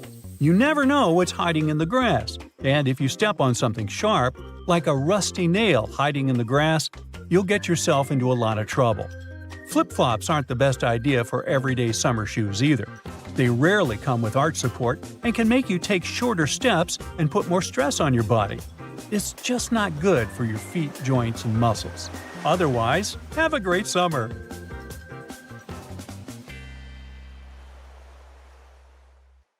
Fun fact: Olympic synchronized swimmers, now renamed artistic swimmers, don't usually wear swim caps. When they compete, they put Knox gelatin in their hair. The result resembles unflavored Jell-O. Athletes mix the gelatin with water and it turns into a gooey mixture. After that, they comb and brush the substance into their hair, pull it into a bun, and put a headpiece over it. When it all dries, it becomes really hard, and swimmers' hair doesn't fall out when they swim. They often add glitter and other decorations to make their hairstyles even more exciting. The blanket octopus is called this way because of the females of the species. They're supersized and rarely seen. They have a long, fleshy cape which encloses their tentacles. Female octopuses are large, up to 6.5 feet in length. Thanks to this cape, they look even larger and much more intimidating to potential predators. But the coolest thing about these creatures is that the male blanket octopus grows to be a mere 1 inch in length, which is smaller than a walnut. This makes the blanket octopus a species with the largest gender size difference in the entire animal kingdom. Red Bull has published a video showing the so-called world's fastest camera drone following a racing car around Silverstone's Grand Prix circuit. The Dutch drone gods are a company that custom-built the manually piloted drone designed specifically for keeping up with cars moving at speeds of over 186 miles per hour. It took more than a year for Red Bull and the Dutch drone gods to create a drone that could accelerate twice as fast as a Formula One car, reaching this breakneck speed in just 4 seconds. The drone's top speed is almost 220 miles per hour. Recently, scientists have concluded that water might not be wet. You see, wetness is usually defined as a liquid's ability to maintain contact with a solid surface. It means that the water itself isn't wet, but it can make other objects wet. Okay. Wow. The Maldives 1,000 rupiah banknote has captured the attention of people from all over the world and received a lot of praise for its stunning design. The note features the striped pattern of the skin of a majestic whale shark and a green sea turtle against a vibrant blue backdrop. It's already been called the prettiest currency in the world. Now, wearing a tie might be more dangerous than you think. It can reduce blood flow to the brain by 7.5%, making you dizzy and nauseous and causing headaches. Ties can also increase the pressure in your eyes if it's too tight. Plus, they're great at transporting germs.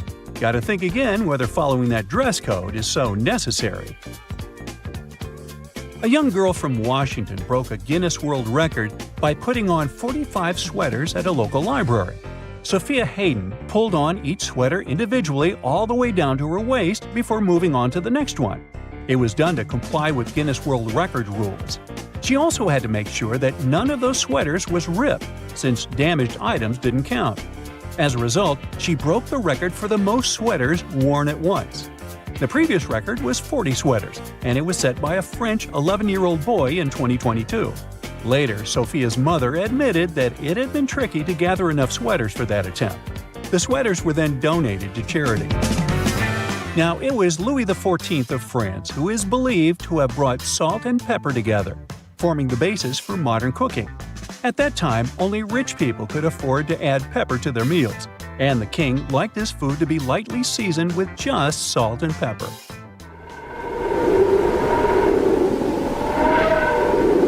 Our sun produces a sound, but sadly, we can't hear it. It's emitted in the form of pressure waves, and their wavelength is measured in hundreds of miles. It means they're far beyond the range of human hearing. Now, while we're on the topic of space, let's discuss the fact that our solar system has a wall surrounding it. Well, kind of. It's called the heliopause, and it's the region of space where solar wind isn't hot enough to push back the wind of particles coming from distant stars. That's why this region is often considered the boundary between the solar system and interstellar space. Another space fact for you: comets smell like rotten eggs. I know, ew. Other smells that might surround them are those of burning matches and even almonds. That's because of the traces of hydrogen sulfide, ammonia, sulfur dioxide, and hydrogen cyanide found in the makeup of some comets. In 2016, promotional postcards were even made, carrying the pungent scent of a comet. Now, in any career field, the average worker is productive for around 60% of their working time each day. But if we talk about office workers, this percentage drops drastically. One study determined that the average office worker is productive for a mere 2 hours and 23 minutes per day. The thing is, employees are interrupted in general every 3 minutes and 5 seconds. And it takes people a whopping 23 minutes to get refocused after an interruption. It means that employees get 3 minutes of work done for every 26 minutes they spend at their workplace. Unbelievable. No wonder that statistically, people working remotely are much more productive.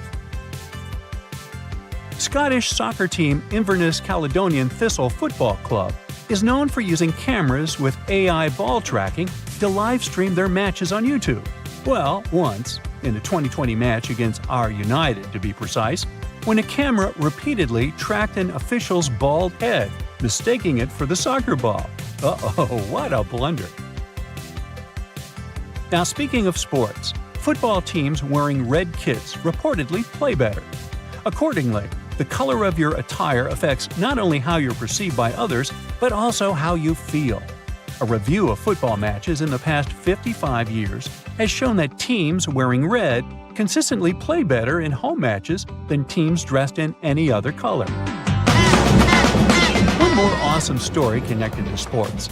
In order to draw some of the most wanted criminals out of hiding, the U.S. Marshal Service once came up with an offer crooks couldn't resist. They invited them to the Super Bowl. In December 1985, more than 100 people came to the Washington Convention Center after receiving a letter informing them that they had won tickets to the largest sporting event in the country.